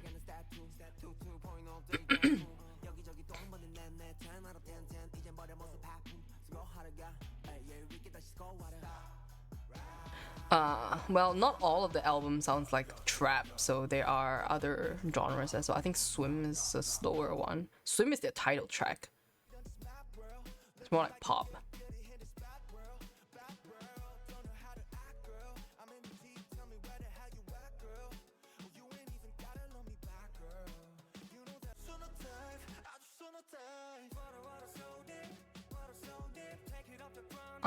And then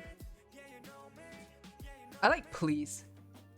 Please has a very like 80s vibes.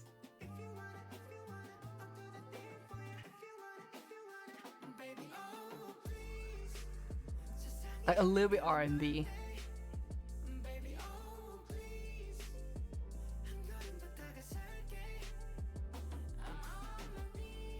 He's on his knees.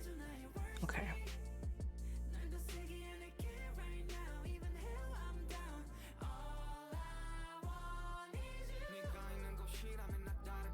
I can't understand any of this.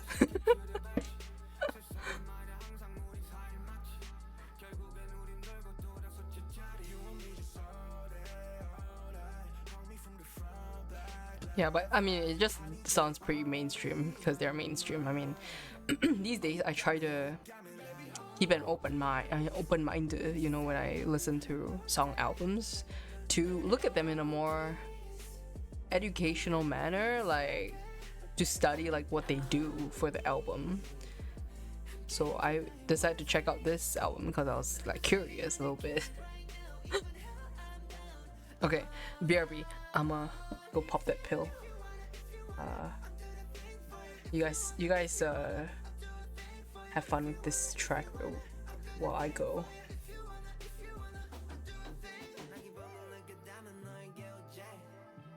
Yo, gang, gang, gang. Skr.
Hooligan, watch this beat going hooligan.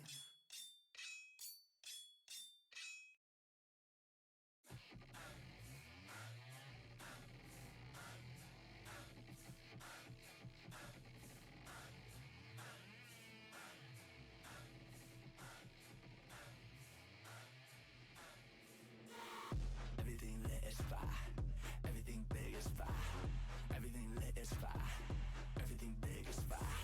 She wanna dance on fire, everything gas is fire. Oh, oh, oh, I see what you're saying. Everything lit is fire, everything big is fire, everything lit is fire, everything big is fire. She wanna dance on fire, everything gas is fire. No one's getting too close to fire. Give me that gasoline, give me that make me feel, give me that make me sweat, something I can't forget. Burning out with my style, reading the flame go wild, it's 200 degrees. Club go psycho, might take you viral, I go full thriller tonight. Club go crazy like Whitney, baby, hit me with it one more time. Everything lit is fire, everything big is fire, everything lit is fire, everything big is fire. She wanna dance on fire, yeah, everything gas is fire. Don't stand too close to fire. It's fire, it's fire. 뜨거워 바이빙 완전 아주 뜨거워. 무서워 한겨울에도 엉들 필요 없어. Raging 확 돌아춤을 춰 쭈뼛쭈뼛 괴로워. 말 고민해 당겨들어 번지도 들어. Right now. Club goes psycho, might take you viral. I go full thriller tonight. Club go crazy like Britney, baby. Hit me with it one more time. Everything lit is fire, everything big is fire, everything lit is fire, everything big is fire. She wanna dance on fire, everything gas is fire. No one's getting too close to fire.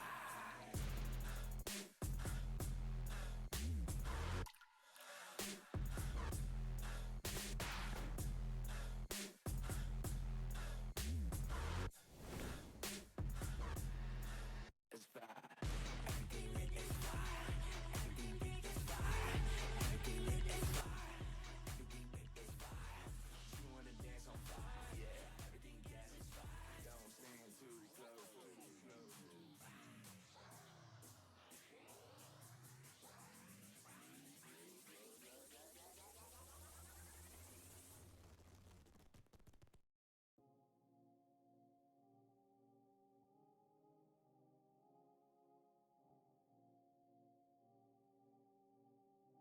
Fudge! I was muted. Anyways, I didn't say much. I was just saying that I'm working also on this, which is a sticker book, because I've always wanted a sticker book for myself. For the longest time, I wanted to make a custom sticker book, like with my design on the front, so that I can put the stickers I've collected in the sticker book. And I was like, why not just make my own? And so I have to clean this design up. It's definitely not gonna look like poop color. It looks like poop smear right now. But, I was thinking just make it like either brown yellow, like the usual color that I use for my sketches, or just black and white. I'm not sure though. I think black and white would look okay. I mean, black and white would just be something like this.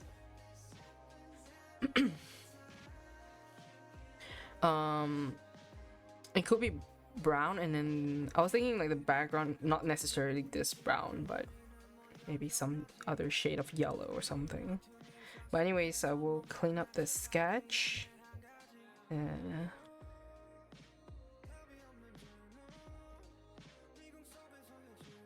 Aside from that, I'm doing this keychain thing. So the base is based on this card captor Sakura and enamel pin that I made before, but I thought I could use it again, but this time not for enamel pin. I'll make it for a keychain that has flappy wings, which I think is pretty cool. This will be like a play merch.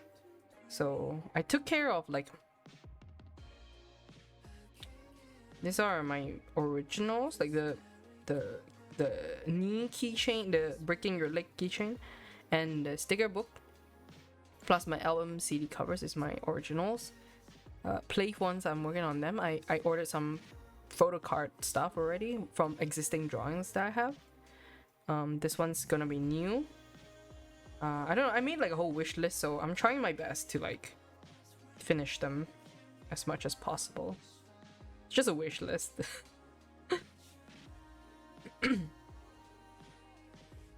I have so many like ideas for play stuff because I've been keeping up with play more. But I feel like I have to make stuff also for Love and Deep Space, which is fine. I have plans for that. But also like I feel like I have to make stuff for Genshin as well. But the thing is, like, I haven't been too deep into Genshin recently. Like, I've been playing the story, sure, but I'm not too sure yet. But I think I'll do Genshin a bit later on. I'll do the rest first. I'm like looking at my list and like thinking if I can finish it. I don't want to give myself like random like unnecessary stress either, because this, I mean, I'm boothing with like 4 other people, so there's no need for me to do so many actually. I'm just thinking how to like spread out the series and stuff.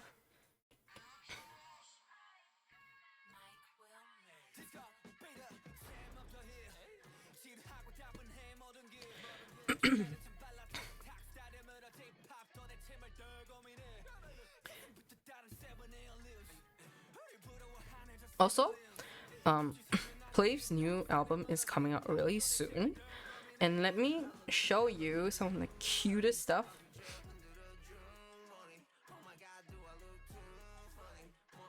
Let me play the new song because it's more chill. Okay. So, I mean, it's all over Twitter because now they have a pop-up store. So if you don't know, their recent, I think I'll just show you because it's easier.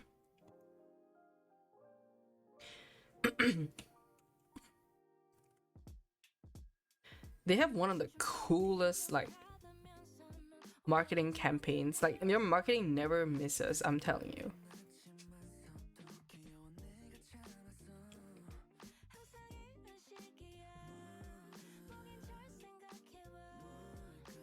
So, they have a new album called Caligo Part 2. I'm gonna explain the lore a little bit to you. I mean, not that I understand the lore fully, because it's quite complex. Even the members don't really know what's going on, but because they're partnered, like they're partnered with a tech company who's kind of like managing them. There are 5 songs in the new album called Caligo Part 2. So Caligo is like the baddie of the so-called storyline, and he wears like this motorcycle mask, and he is in the MV of the first album's Dash video. I have to explain this because it's important for what I will say later. So basically in this MV, they get beaten up by Caligo. Wait, no, this is the dance version. No, wait, I just clicked on it again. This one. Hey! Hey! Dash the Stampede! Never heard of that series. So this MV was revolutionary, because look at the detail of it. They made a whole world in it. So this is Caligo.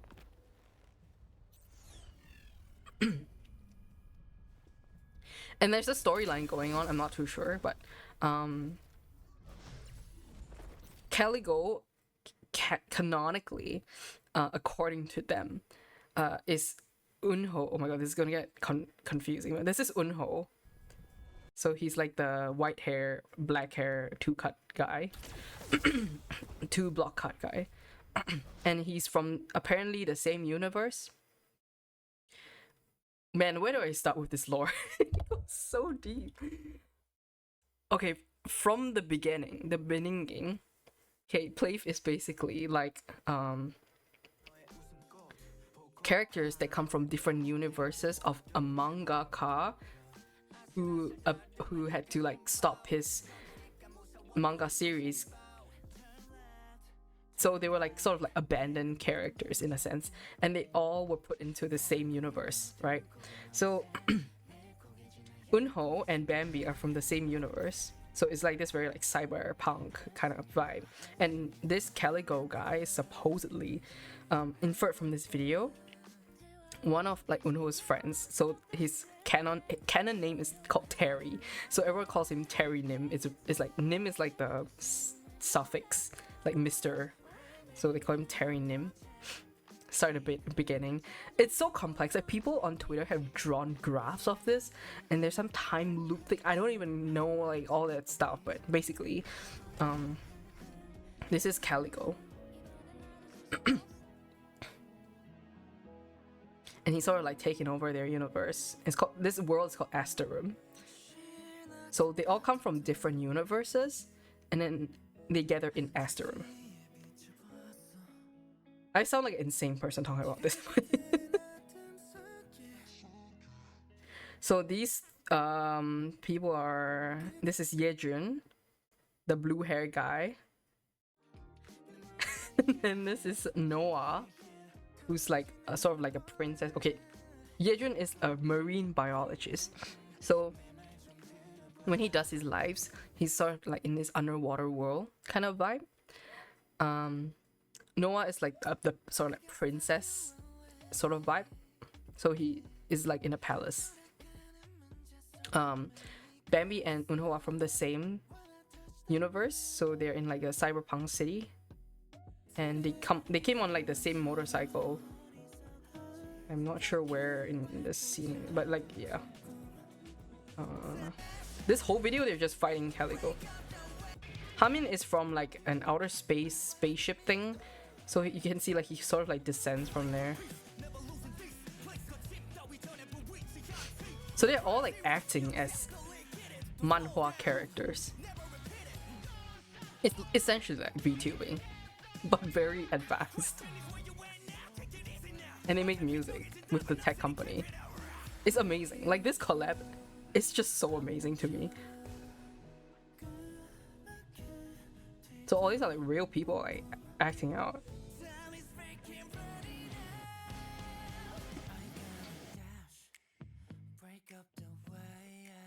So this album is called Caligo Part 1, and it's a very like rock, very like cool album.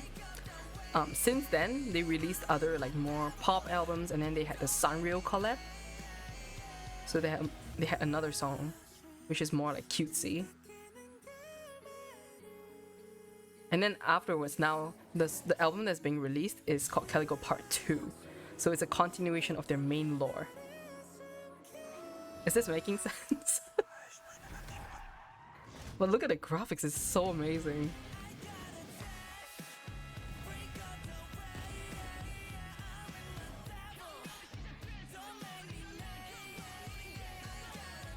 And not to mention, all of the songs that they make are self-produced, because in their group they have three music producers, like professionally, and 2 like choreographers. So everything is like self-made.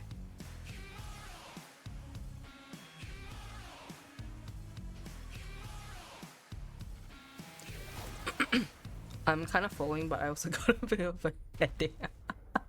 Don't worry, this took me so long to like understand as well, but I mean, not that I understand fully. Anyways, you can just take it at like surface level. So like dash blah blah, So like they got defeated by Calico basically, and then Hamin is the only one left that descended from the spaceship place. And the MV ends with everyone defeated, and then Hamin's like about to kick his ass.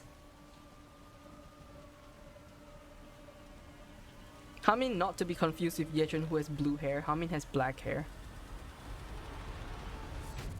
Okay, this. And then for their Calico Part 2 album, they did a whole like website. They coded a whole website. And it's like Google Translate friendly as well. I'm not sure if it will translate this, but there's like a mini game here. Okay, it's not really translating. How do I translate this? Translate. So this is all like HTML because it translates so accurately. You can check a mission. And so like they made this whole campaign thing where you can play a game and collect like star shards. So everyone was like playing the game so that they could collect all the star shards. It's like interactive. It's so fun. So they've had like 2 missions already, and now it's like 94% for the last one. And at every end of the mission, they had like a so-called reward. So I think at the end of like the second mission or something, they released like another music video, which is one of their new music videos. So you can see like this map. It's the Dash MV and where they were last seen, and then they even track like the movement of where all of them were. So like in purple is like Noah, so they show like, oh, he was from here, and then he was here, and then he was here, and then they have like all the screenshots.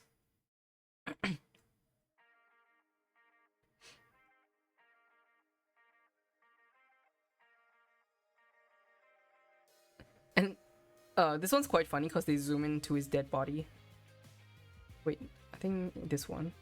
It's like, and then people meme it because like they have this zoom into the bodies for like almost everyone except Yechun.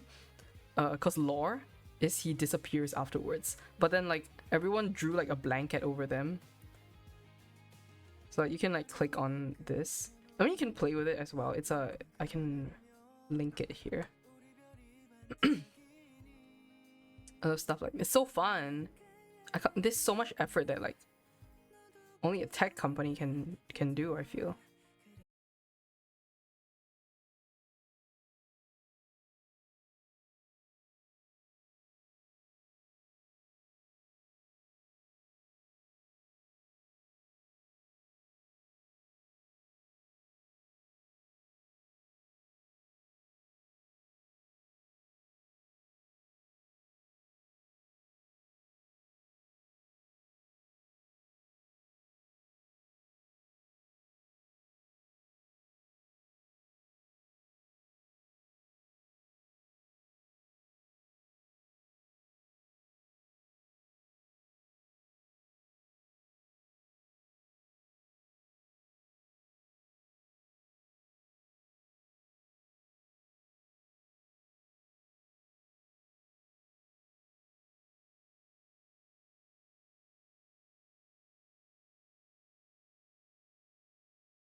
And then recently they had a pop-up for Calico Part 2, and then Calico, as you can see, someone actually dressed up as Calico and went to the pop-up, and people like took pictures with him. And then this is my favorite part. They have like the mascots of the, like each one of them have these like little bear mascots. They're so cute. And their names are a bit confusing. Oh my gosh.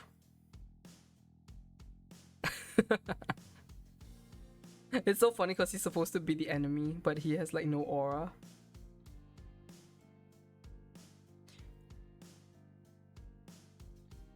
Yeah, so their names are really funny as well. It's like the blue one is called Meimu. This one's Mumo. After Unho, Mumo. The pink one here is Mimu. Oh, there's more Calico saying hi to a kid. This is Meow Me.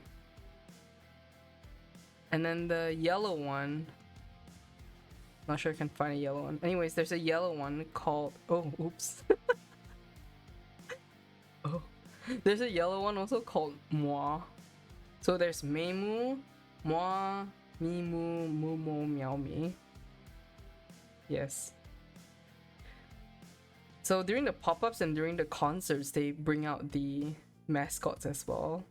And the interactions are so cute. Yeah, it's just such a cute like experience being a fan.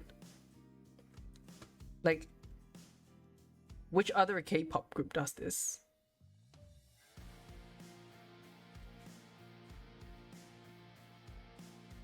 Recover the star, blah blah.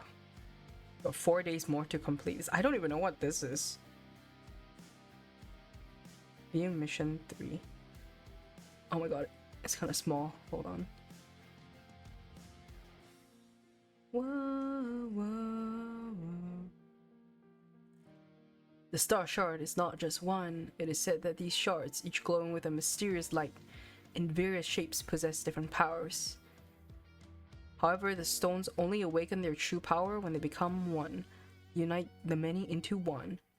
Secret Agent P, you have demonstrated flawless mission execution. By analyzing the samples you collected, we're able to secure sufficient intel on the star shards. The next mission will take place in the field. According to our intel, extraterrestrial stones believed to be star shards have recently been discovered across Terra. Terra is like Earth, where everyone is. Where the fans are, not Asterum. So they say like Plave descends from Asterum to Terra to do their performances. It's just like a VTuber lore thing. So apparently we have to gather star shards. I haven't really been filming this one, so I'm not too sure. But yeah, all these have different like characteristics.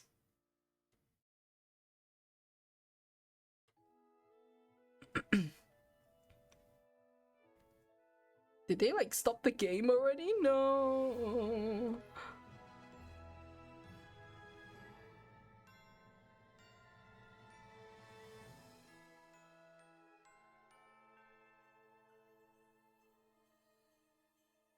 I saw Star Shard Rush.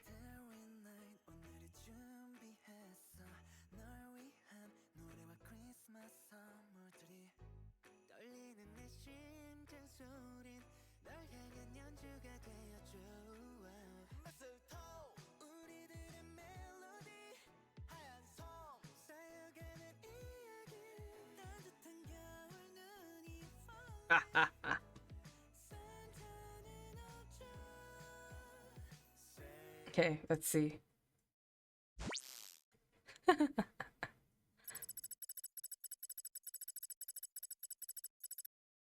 Oops. They coded a whole game. There are some insane people. I'll put this in the chat so you can try it too. Long ago, there's a single light in the world. That light shattered into countless shards, scattered across the world. People called them star shards. When the dormant stones awaken, adventurers from another world will call out to the challenger. The power of the star shards begins here. If you wish to know the secret of the mystic stones, listen to the Pixel World. The Pixel World is one of their songs. I'm in our Pixel World. This is the fan fan mascot called Plea. And one day in a small village, a girl opened her eyes. Her name is Plea. They are so cute for this. Hearing the call of the star shards, Plea takes her first step towards the Pixel World. The adventure begins. Oh god, oh, it starts immediately.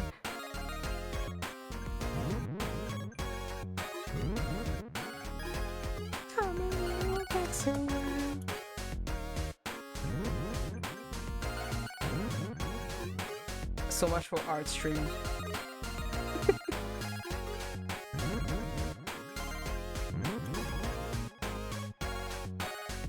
This got my friends so addicted. So with this game, they leaked their title song of the next album in the one of the like later stages, which I thought was such a smart like leak move. Smart and tasteful. I mean, my issue with this game is when it changes the stage, it freaking blinds you first.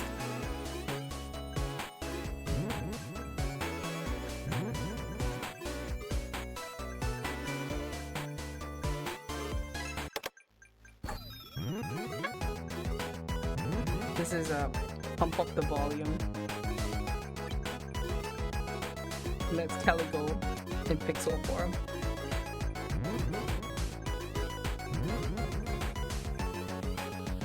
And then one funny thing that happened is like people kept dying at the later stage, and then the technicians in the company had to make the game like easier so that people could clear it, so that they could release the music video.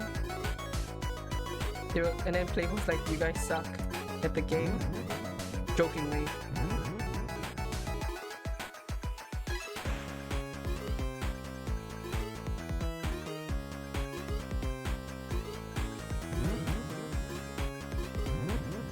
Oh my god.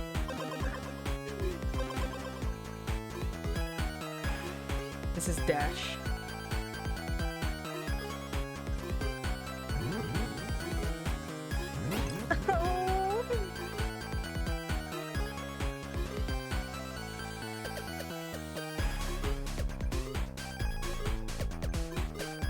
Oh my god, oh my god.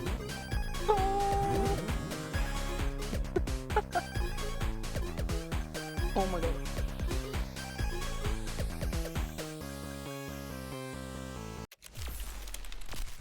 A mysterious figure emerged through the dark mist.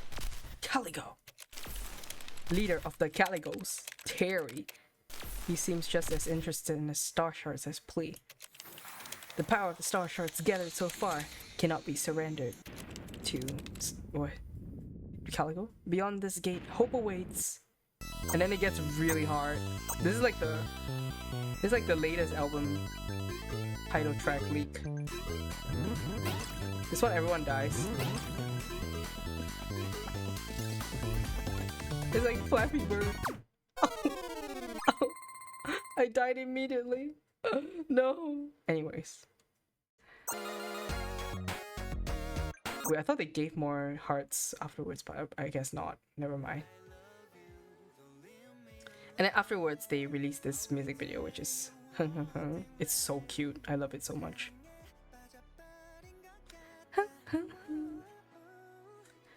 But yeah, it's so fun being a Play fan.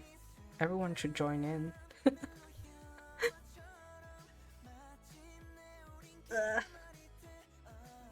Okay, I suppose I will try to make some progress on this before I go to bed. My stinker book. Oh.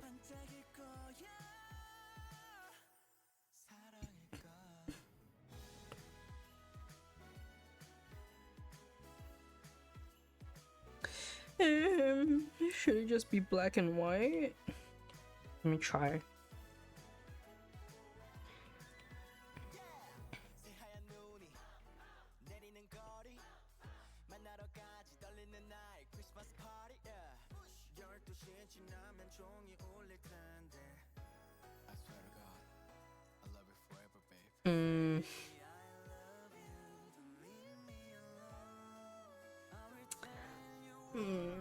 I feel I feel like black is a little bit strong. But I'll still go in and fix the lines because they're not really the kind of lines that I want. I want more like solid lines right now. Let me just try to do this.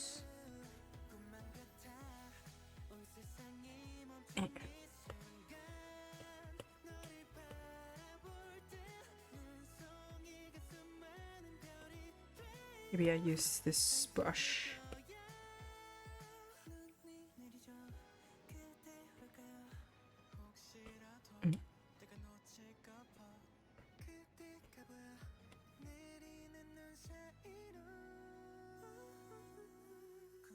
Oh boy, I forgot this brush is a bit tricky to use.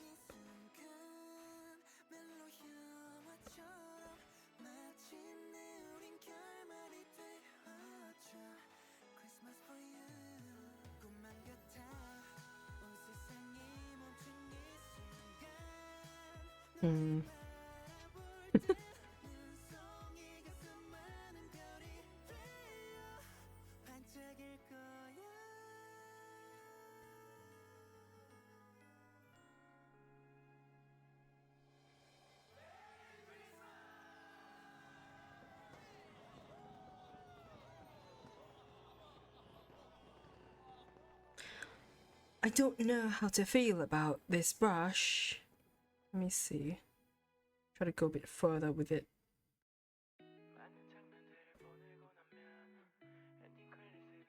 Sure, I kind of want like a mono brush. Maybe this Muji brush.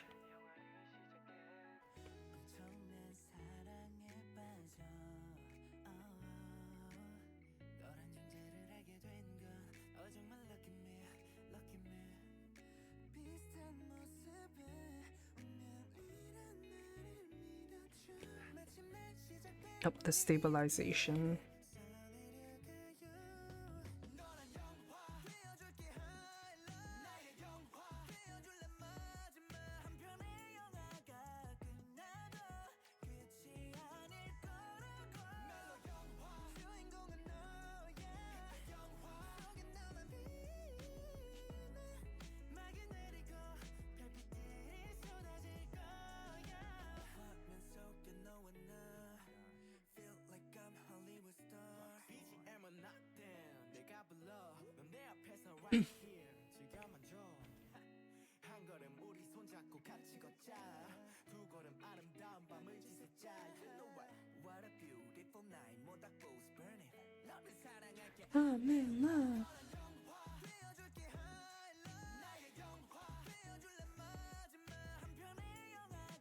끝나고 끝이 아닐 거라고.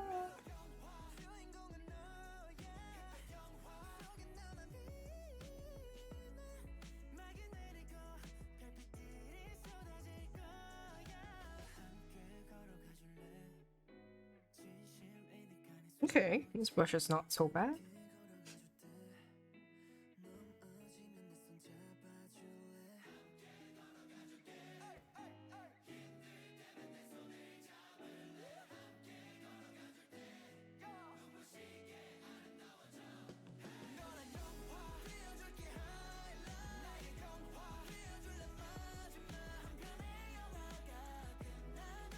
끝이 아닐 거라고.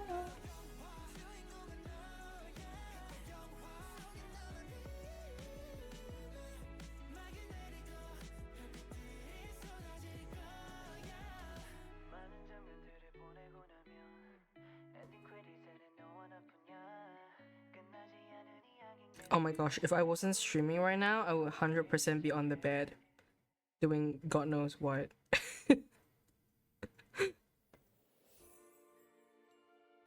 They say your brain always does the easier thing, you know, and the easy thing is to watch Bridgerton. But the merch ain't gonna make itself.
I'll tell you something else that is happening this month. One second. Ow. Putting my iPad on a holder. So it's a bit more angled. Something else that's happening this month on 18 is Silas's birthday. And you might think, what the hell? Silas's birthday? Let me tell you. Okay, last year for Silas's birthday, we had a billboard sponsored by someone here who's also like a open Silas simp, and also like a whole group of a whole team who did like the, I don't know how they managed to get like partnerships to do this screening of a short clip on the billboard in town. They also have a giveaway.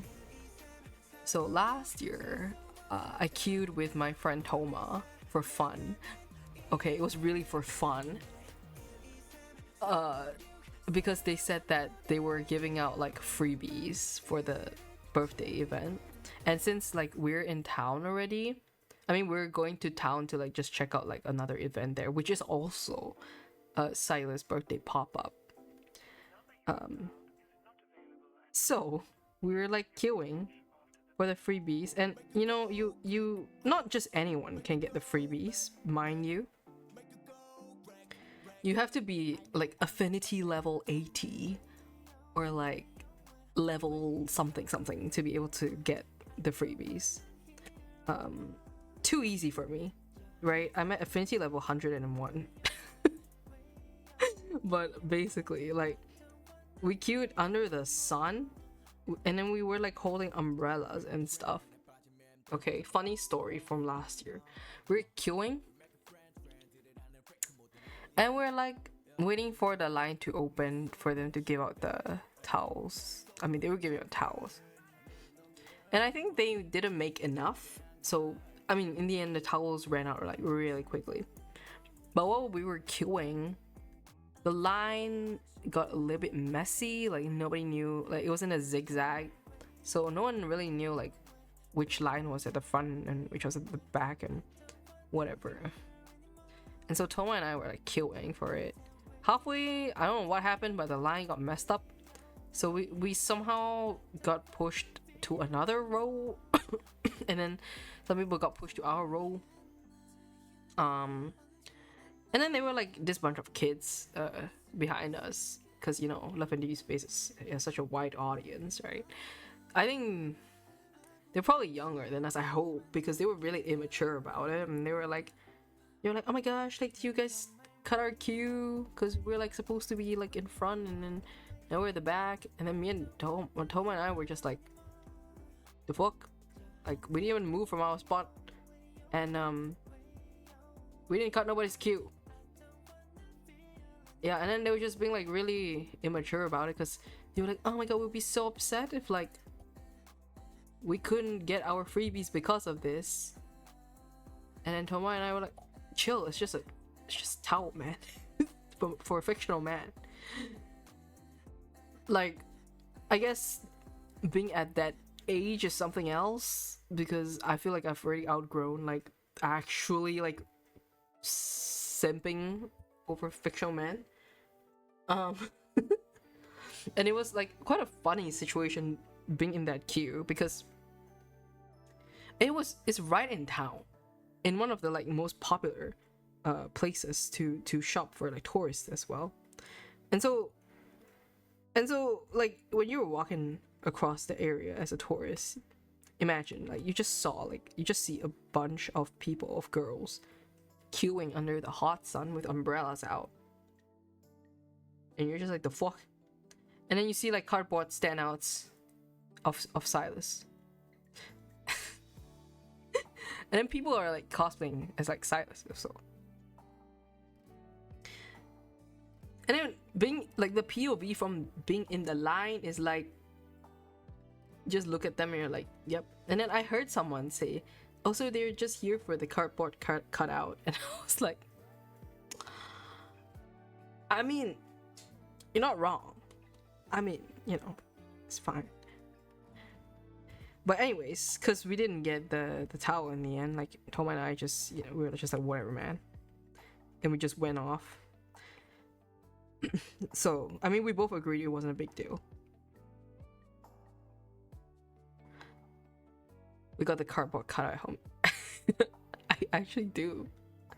He's still folded in my room. I haven't taken him out since. Might order a new one, but but like, imagine being salty just because you can't get a towel freebie. What the heck? So this year they're holding the same giveaway event. I'm not too keen on going to queue again, just cause it's like you be queuing and then it's for nothing, you know what I mean? This time I saw they are giving out a pillowcase. Yeah.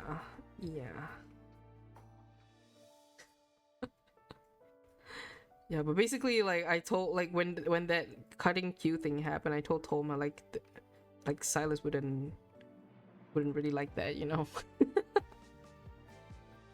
Like, aren't we all as Silas fans supposed to be like refined and like polite? I don't know. Maybe they're just some obsessive fans. I don't know. And you think this is crazy? They, during Silas's birthday month, and the whole month, they celebrate Silas' birthday in China. And there are malls and malls, like, decorated for Silas's birthday. So ours is just a small event, you know, compared to whatever the heck that is. It's in Shanghai, and it's insane. Because I think there are some pretty rich Chinese girlies that can sponsor.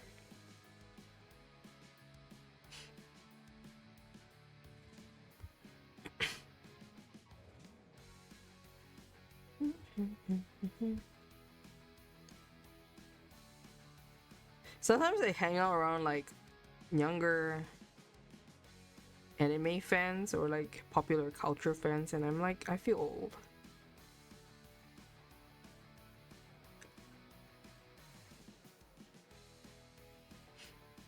Period. There's nothing more to say. I feel old.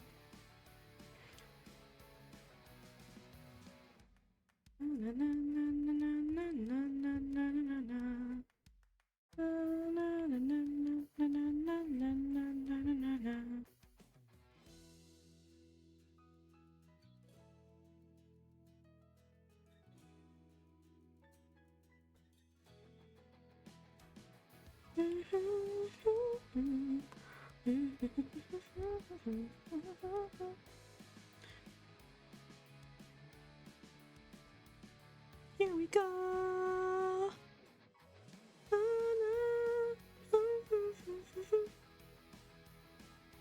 I think that following the trend that we usually have, which is the resurgence of like older media, because everything just goes in one circle.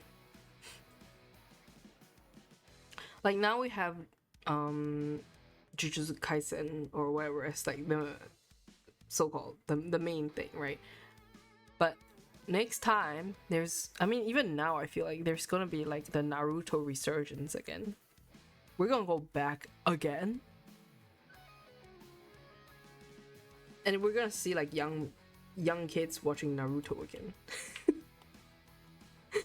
Better start making the Naruto merch in preparation for that.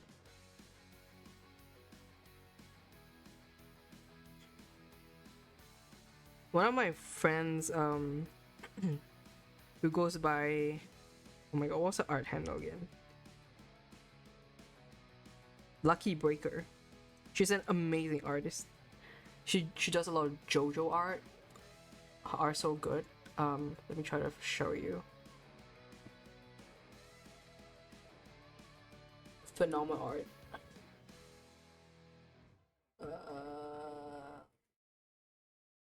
I can't type. Lucky.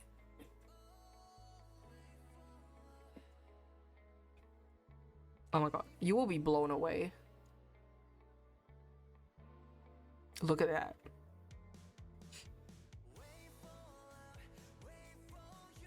She is the biggest Naru Sasu fan I know.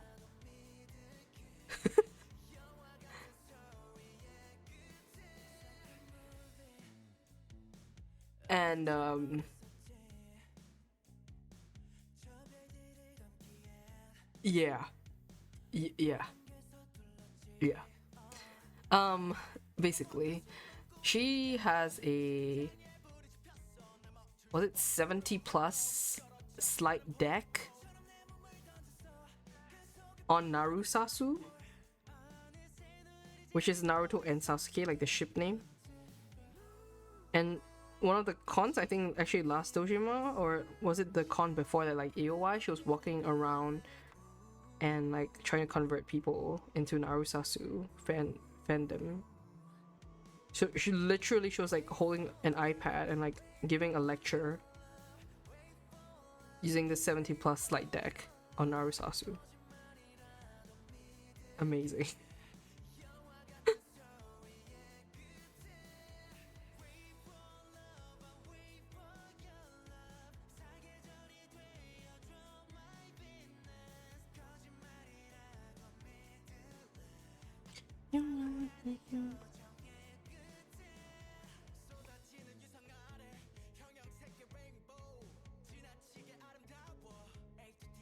Oh.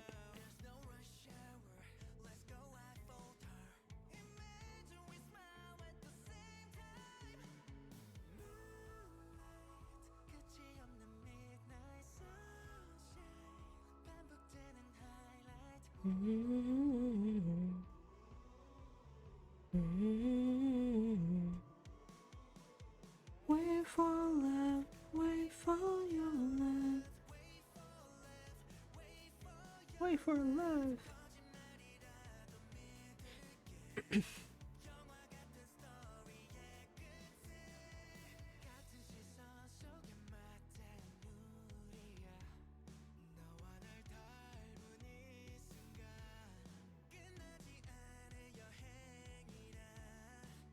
It's beautiful life. Wait for love. Ooh. I think one of the differences that, what is it, a difference? I don't know. But Korean concerts, they have like fan chants.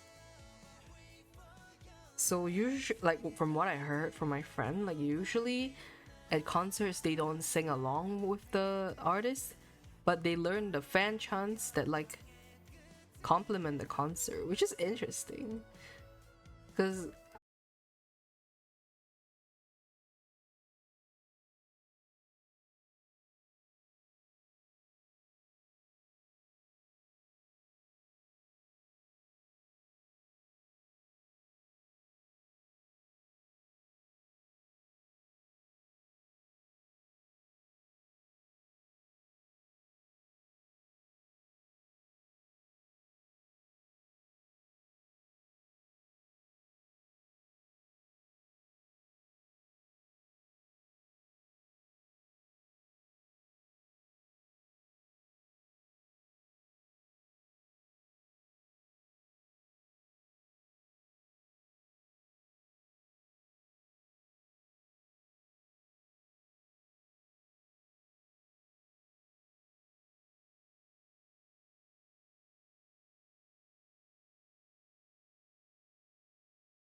It's called a closet.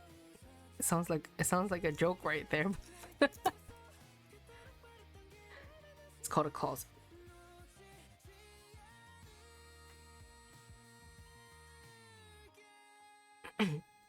AI powered smart closet.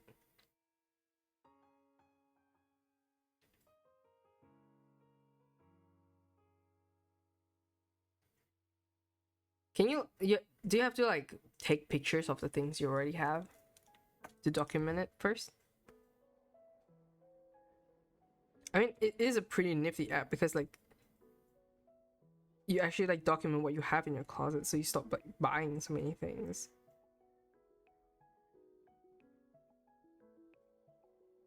And then you can see like cool pairings as well. These days, I don't really care. I just take whatever. Ain't nobody got time.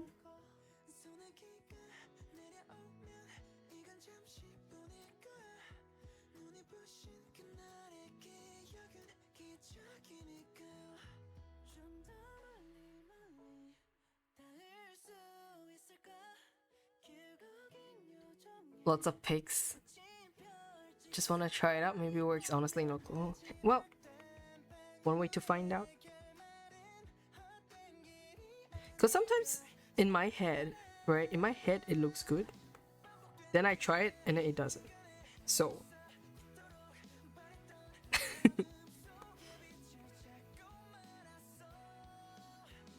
Like these days when I buy my clothes. Okay, when I was younger. I mean. Yes, when I was younger.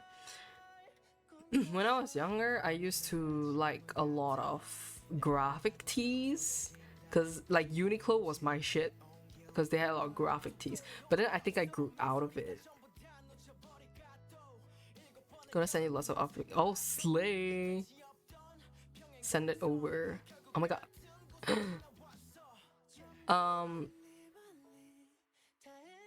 Grew out of those as well. Yeah. And then I started being more interested in like clothes that have a nice cut rather than the design on the shirt. It is the design off the shirt, you know. I do have that huge mirror now. Oh yeah, you can like totally make use of it now. Funny thing is I used to have a huge mirror in my room. I mean, it's not, I mean, it was like part of the cupboard in my room. And then, as you know, my room has turf wars. Ongoing turf wars.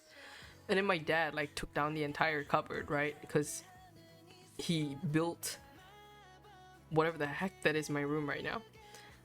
It's a really weird structure in my room now that's supposed to be, it resembles like a staircase, but it has like now like drawers for me to put my stuff in, but it doesn't have a mirror. I don't have a big mirror anymore.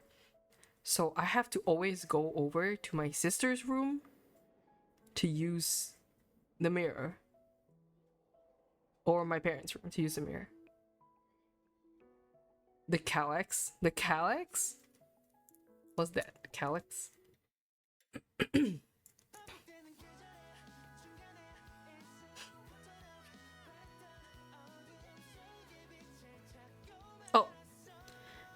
Oh, the calyx is like okay, so it isn't actually from IKEA. The one I got is from Taobao, like from China, which is really cool though, because they have different like styles and different like dimensions as well, so it's not like a fixed dimension. I measured the boxes that I already had. So I had one which was like 30 cm and another which was like, oh sorry, one was 35, one was 45. Yeah, I did like a bunch of measurements. So I ordered like specifically one with a glass door for my guitar amp, which honestly I don't really use much. So I don't want it collecting too much dust. So put it in like a nice little cabinet.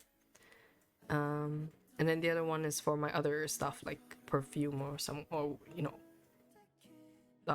skin care, random miscellaneous items. But beside that drawer is also a really weird struck. I'm looking at it now. I don't know how to describe it to you. It looks like a staircase. So my dad okay, I can draw it out for you. So this is the corner. Wait. This is the corner of my room. My bed is now. It used to be at the side flushed to the window.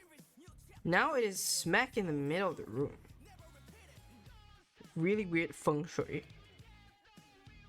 And then over here is like this staircase vibe. Okay, this is bad drawing, but like that.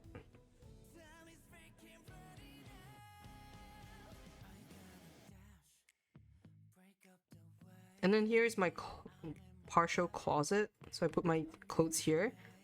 There are drawers that come out this way.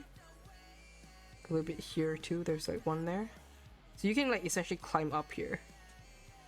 So what my dad had intended. Okay, and then the place where you saw the calyx looking thing, I have like a mannequin here because I used it for my final year project exhibition in my uni and never had a use for it afterwards, so I just keep it in my room. And then I have like the drawers here for my merch stuff. And then on top is the calyx looking box thing. So I have two of these here. It's another box. So all my clothes are like hidden in here. And then my dad initially wanted to put another bed here or something. I don't know what his plan was. Something like that. And he wanted to divide the entire room. And I'm telling you, there's not enough space for two people in this room to be divided like that. Yeah, so my bed is like smack here now. And then my computer or whatever is on this side. And the window is like here. And then because he wanted to separate the room, now I have an aircon here. And I have another aircon here. So it's a really fucked room design now. But as long as he doesn't actually partition the room, I'm happy, you know. I will make this space slay. Like I will make do. As long as he doesn't partition the room. So yeah, as you can see, there's like no space for a body mirror. I do not have a body mirror now. Yeah, I know, right? No one has seen this room configuration in their life. Not to mention, at the bottom of that staircase looking thing now is like a huge... Okay, so just now this was like the staircase looking thing, right? Oops. Wow, I can't draw anymore. And then, okay, so at the bottom, he left this huge plank that is just standing there now. And I chucked my folded stylus in a cardboard box behind.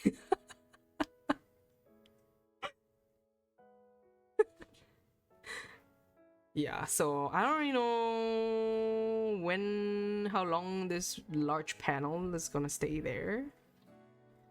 But yes.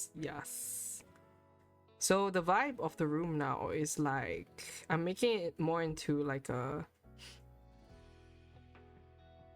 You know how in like post-apocalyptic games, like the greenery grows over the concrete kind of vibe? Yeah. Like, the base is fucked, but then you can still slayify it.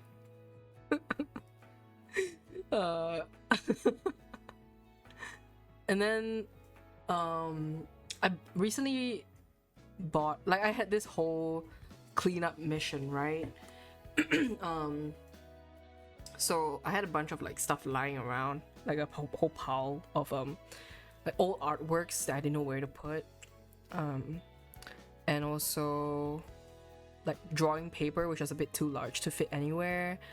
And then because my dad decided to do that, he put all of the stuff that was like in the cupboard before that into like boxes. So I had a bunch of like cardboard boxes lying around, and I was like, ew, this is not vibe at all. Like, this vibe gives like unpacking, like I have to move at any moment vibe. So I decided I wanted to get rid of the cardboard boxes because I ain't gonna keep those. I still have some in my room. Those are not mine. I swear. They try to gaslight me. Sometimes they're like, oh, your room is so messy. And I'm like, half the items are not mine. Just reminding you. So all the stuff that is mine, I cleaned up already.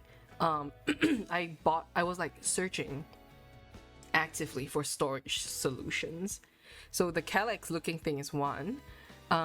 For larger papers, I bought this. I had to like search on Taobao for one that fit like at least up to A1 size laundry basket.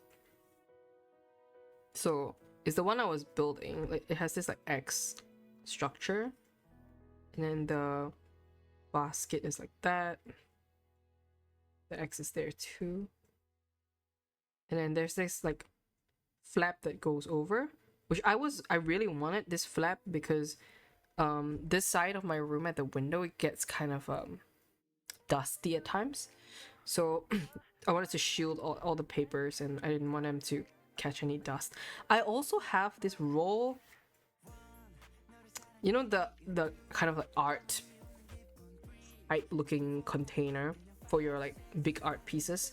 So I roll up this art piece that I don't know what to do with, but it looks really nice, dare I say so myself. Like I spent a lot of time on this one charcoal piece that is a bit too dear to throw away, so I roll it up and keep it in that canister, and it fits reasonably well into this laundry basket. So this was another solution that I had to clean up that pile, and it worked well. I also threw away like a lot of the cardboard boxes that I was keeping for like the monitor that I bought when it was like new. Threw away the boxes for the CPUs and stuff like that, and speakers. I was like, why am I keeping these fucking boxes? I just threw them away. Yeah, so I would say tip: throw away cardboard boxes. Don't keep anything. Just any box that you use to replace them will look more slay than a cardboard box. And then I found this amazing thing, which is like a camping box. Let me see if I can find the listing. I was on like TikTok trying to find a good solution, because the whole time I was trying to find more of a shelf, but this person was like, actually you can buy something that's more modular. Yeah, I remember those. Yeah, hold on, let me try to get a list. I'm pretty sure I have it here.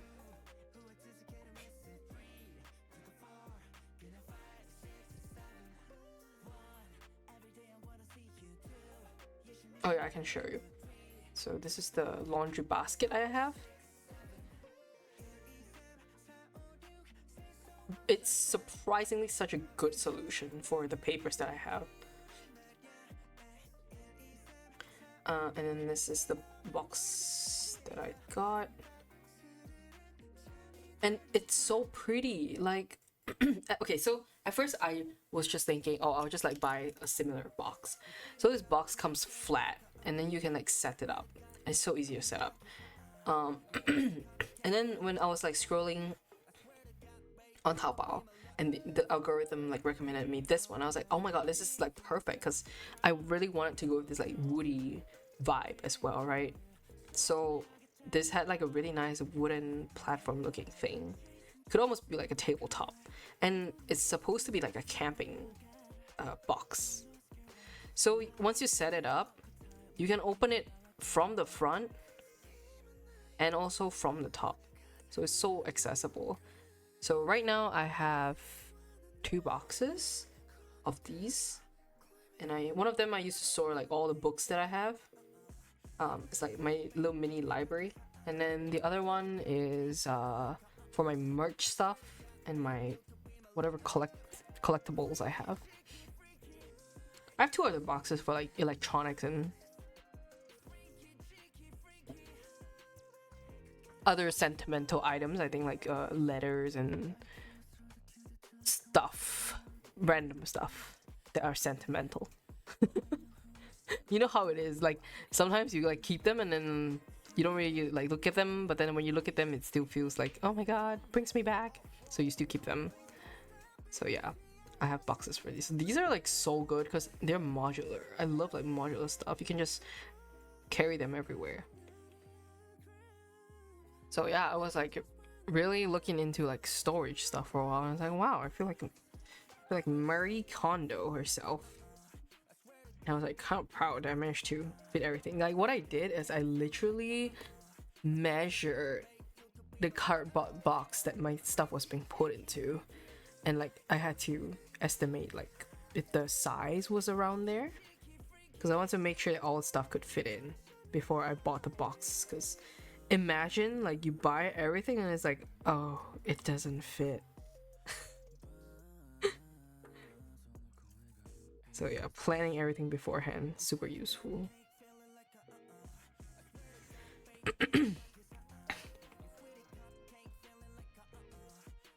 Yeah, babe, you could be my love. Freak it, shake it, freak.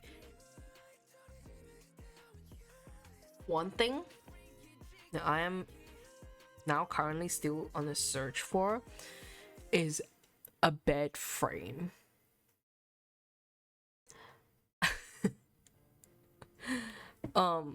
The current bed frame I have, I really want to like change it out. You can have mine. Send it over. Well, yeah, like the bed frame that I have is like fine, but it's old. So like the bottom part is really like there's this like layer of cloth thing that's like degrading. So like I brush my hands across it and it's like freaking you know how biodegradable bags degrade? Yeah, it feels like that. And then so my bed is like it has a rollout bed under as well. So I'm trying to find like a bed that has wooden vibes as well, but has something that rolls out from under. So I did see something similar, but not exactly what I want. But the vibe was there. Let me try to find it. Okay, I'm gonna put my iPad away because clearly I'm not gonna work on this anymore.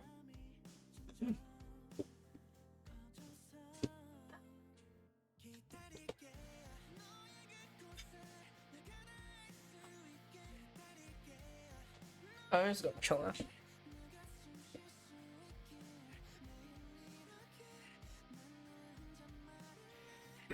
There's this website that I saw advertising on Facebook.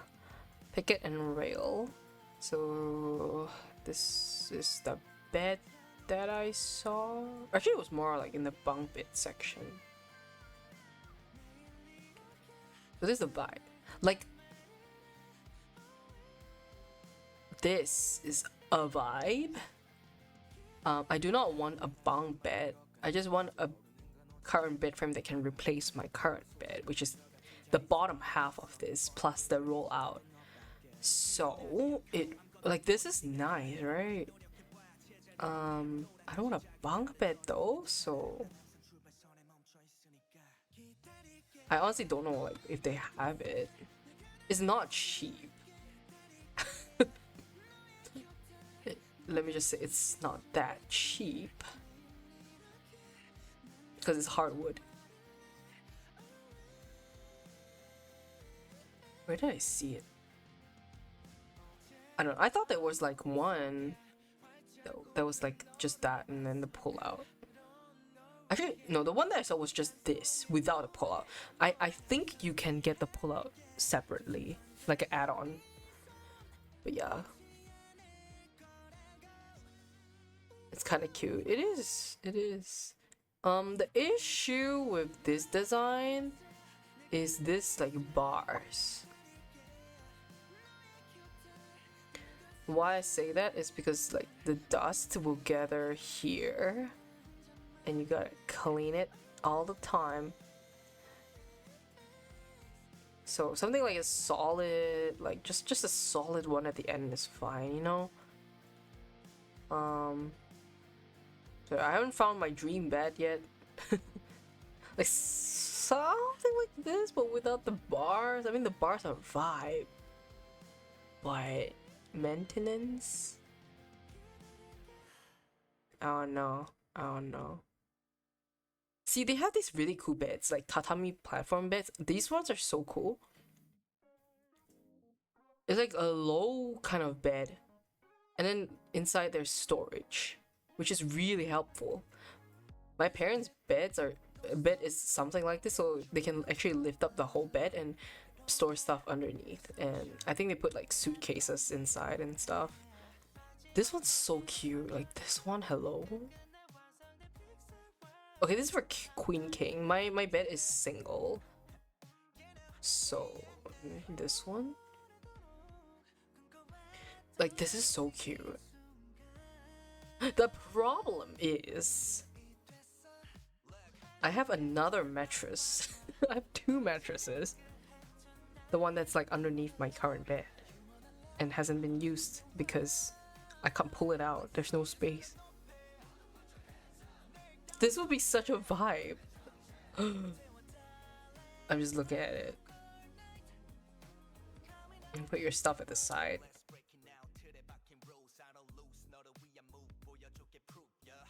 Just like that. Just two slabs of wood.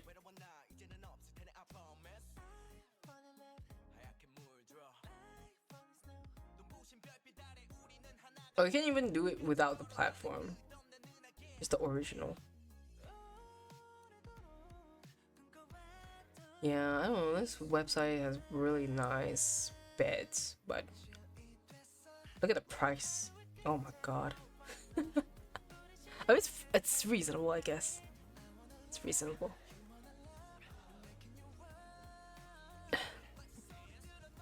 This is my next mission, so we'll see. We'll see how long it takes for me to change up my bed frame. Cause currently my bed frame is like blue, and I feel like I've said this before, but I'm not a blue person. Yeah, so I won't get rid of it. Okay, guys, I think I will go to bed for tonight because I don't want to fall sicker than this. I had 2 pills just now already. I took 2 pills to suppress the heat. I mean the fever. Okay, let me see. Is anyone still awake? Have a good night. Thank you. Tomorrow I have to see the physio again, so I mean it's not that early, so it's fine.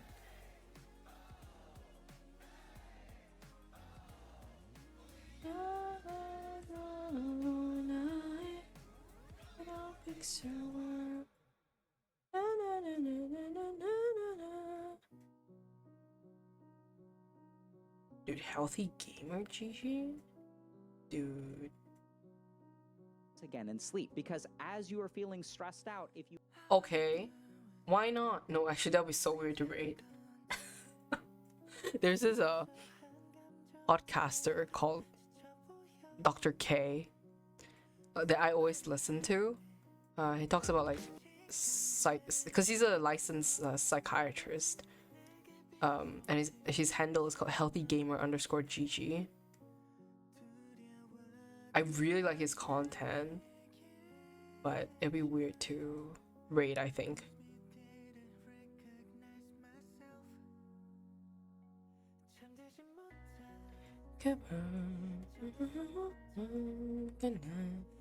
Okay, we can disturb Bimu again. Bimu is always awake at the time where I'm ending stream anyways. Let's go raid Bimu. Okay, I did that right. Okay. Raid. Here to plug your donut hole. Wait. Okay. Bimu is working on some art as well, and we'll say hi. and then I will go to bed. Yay.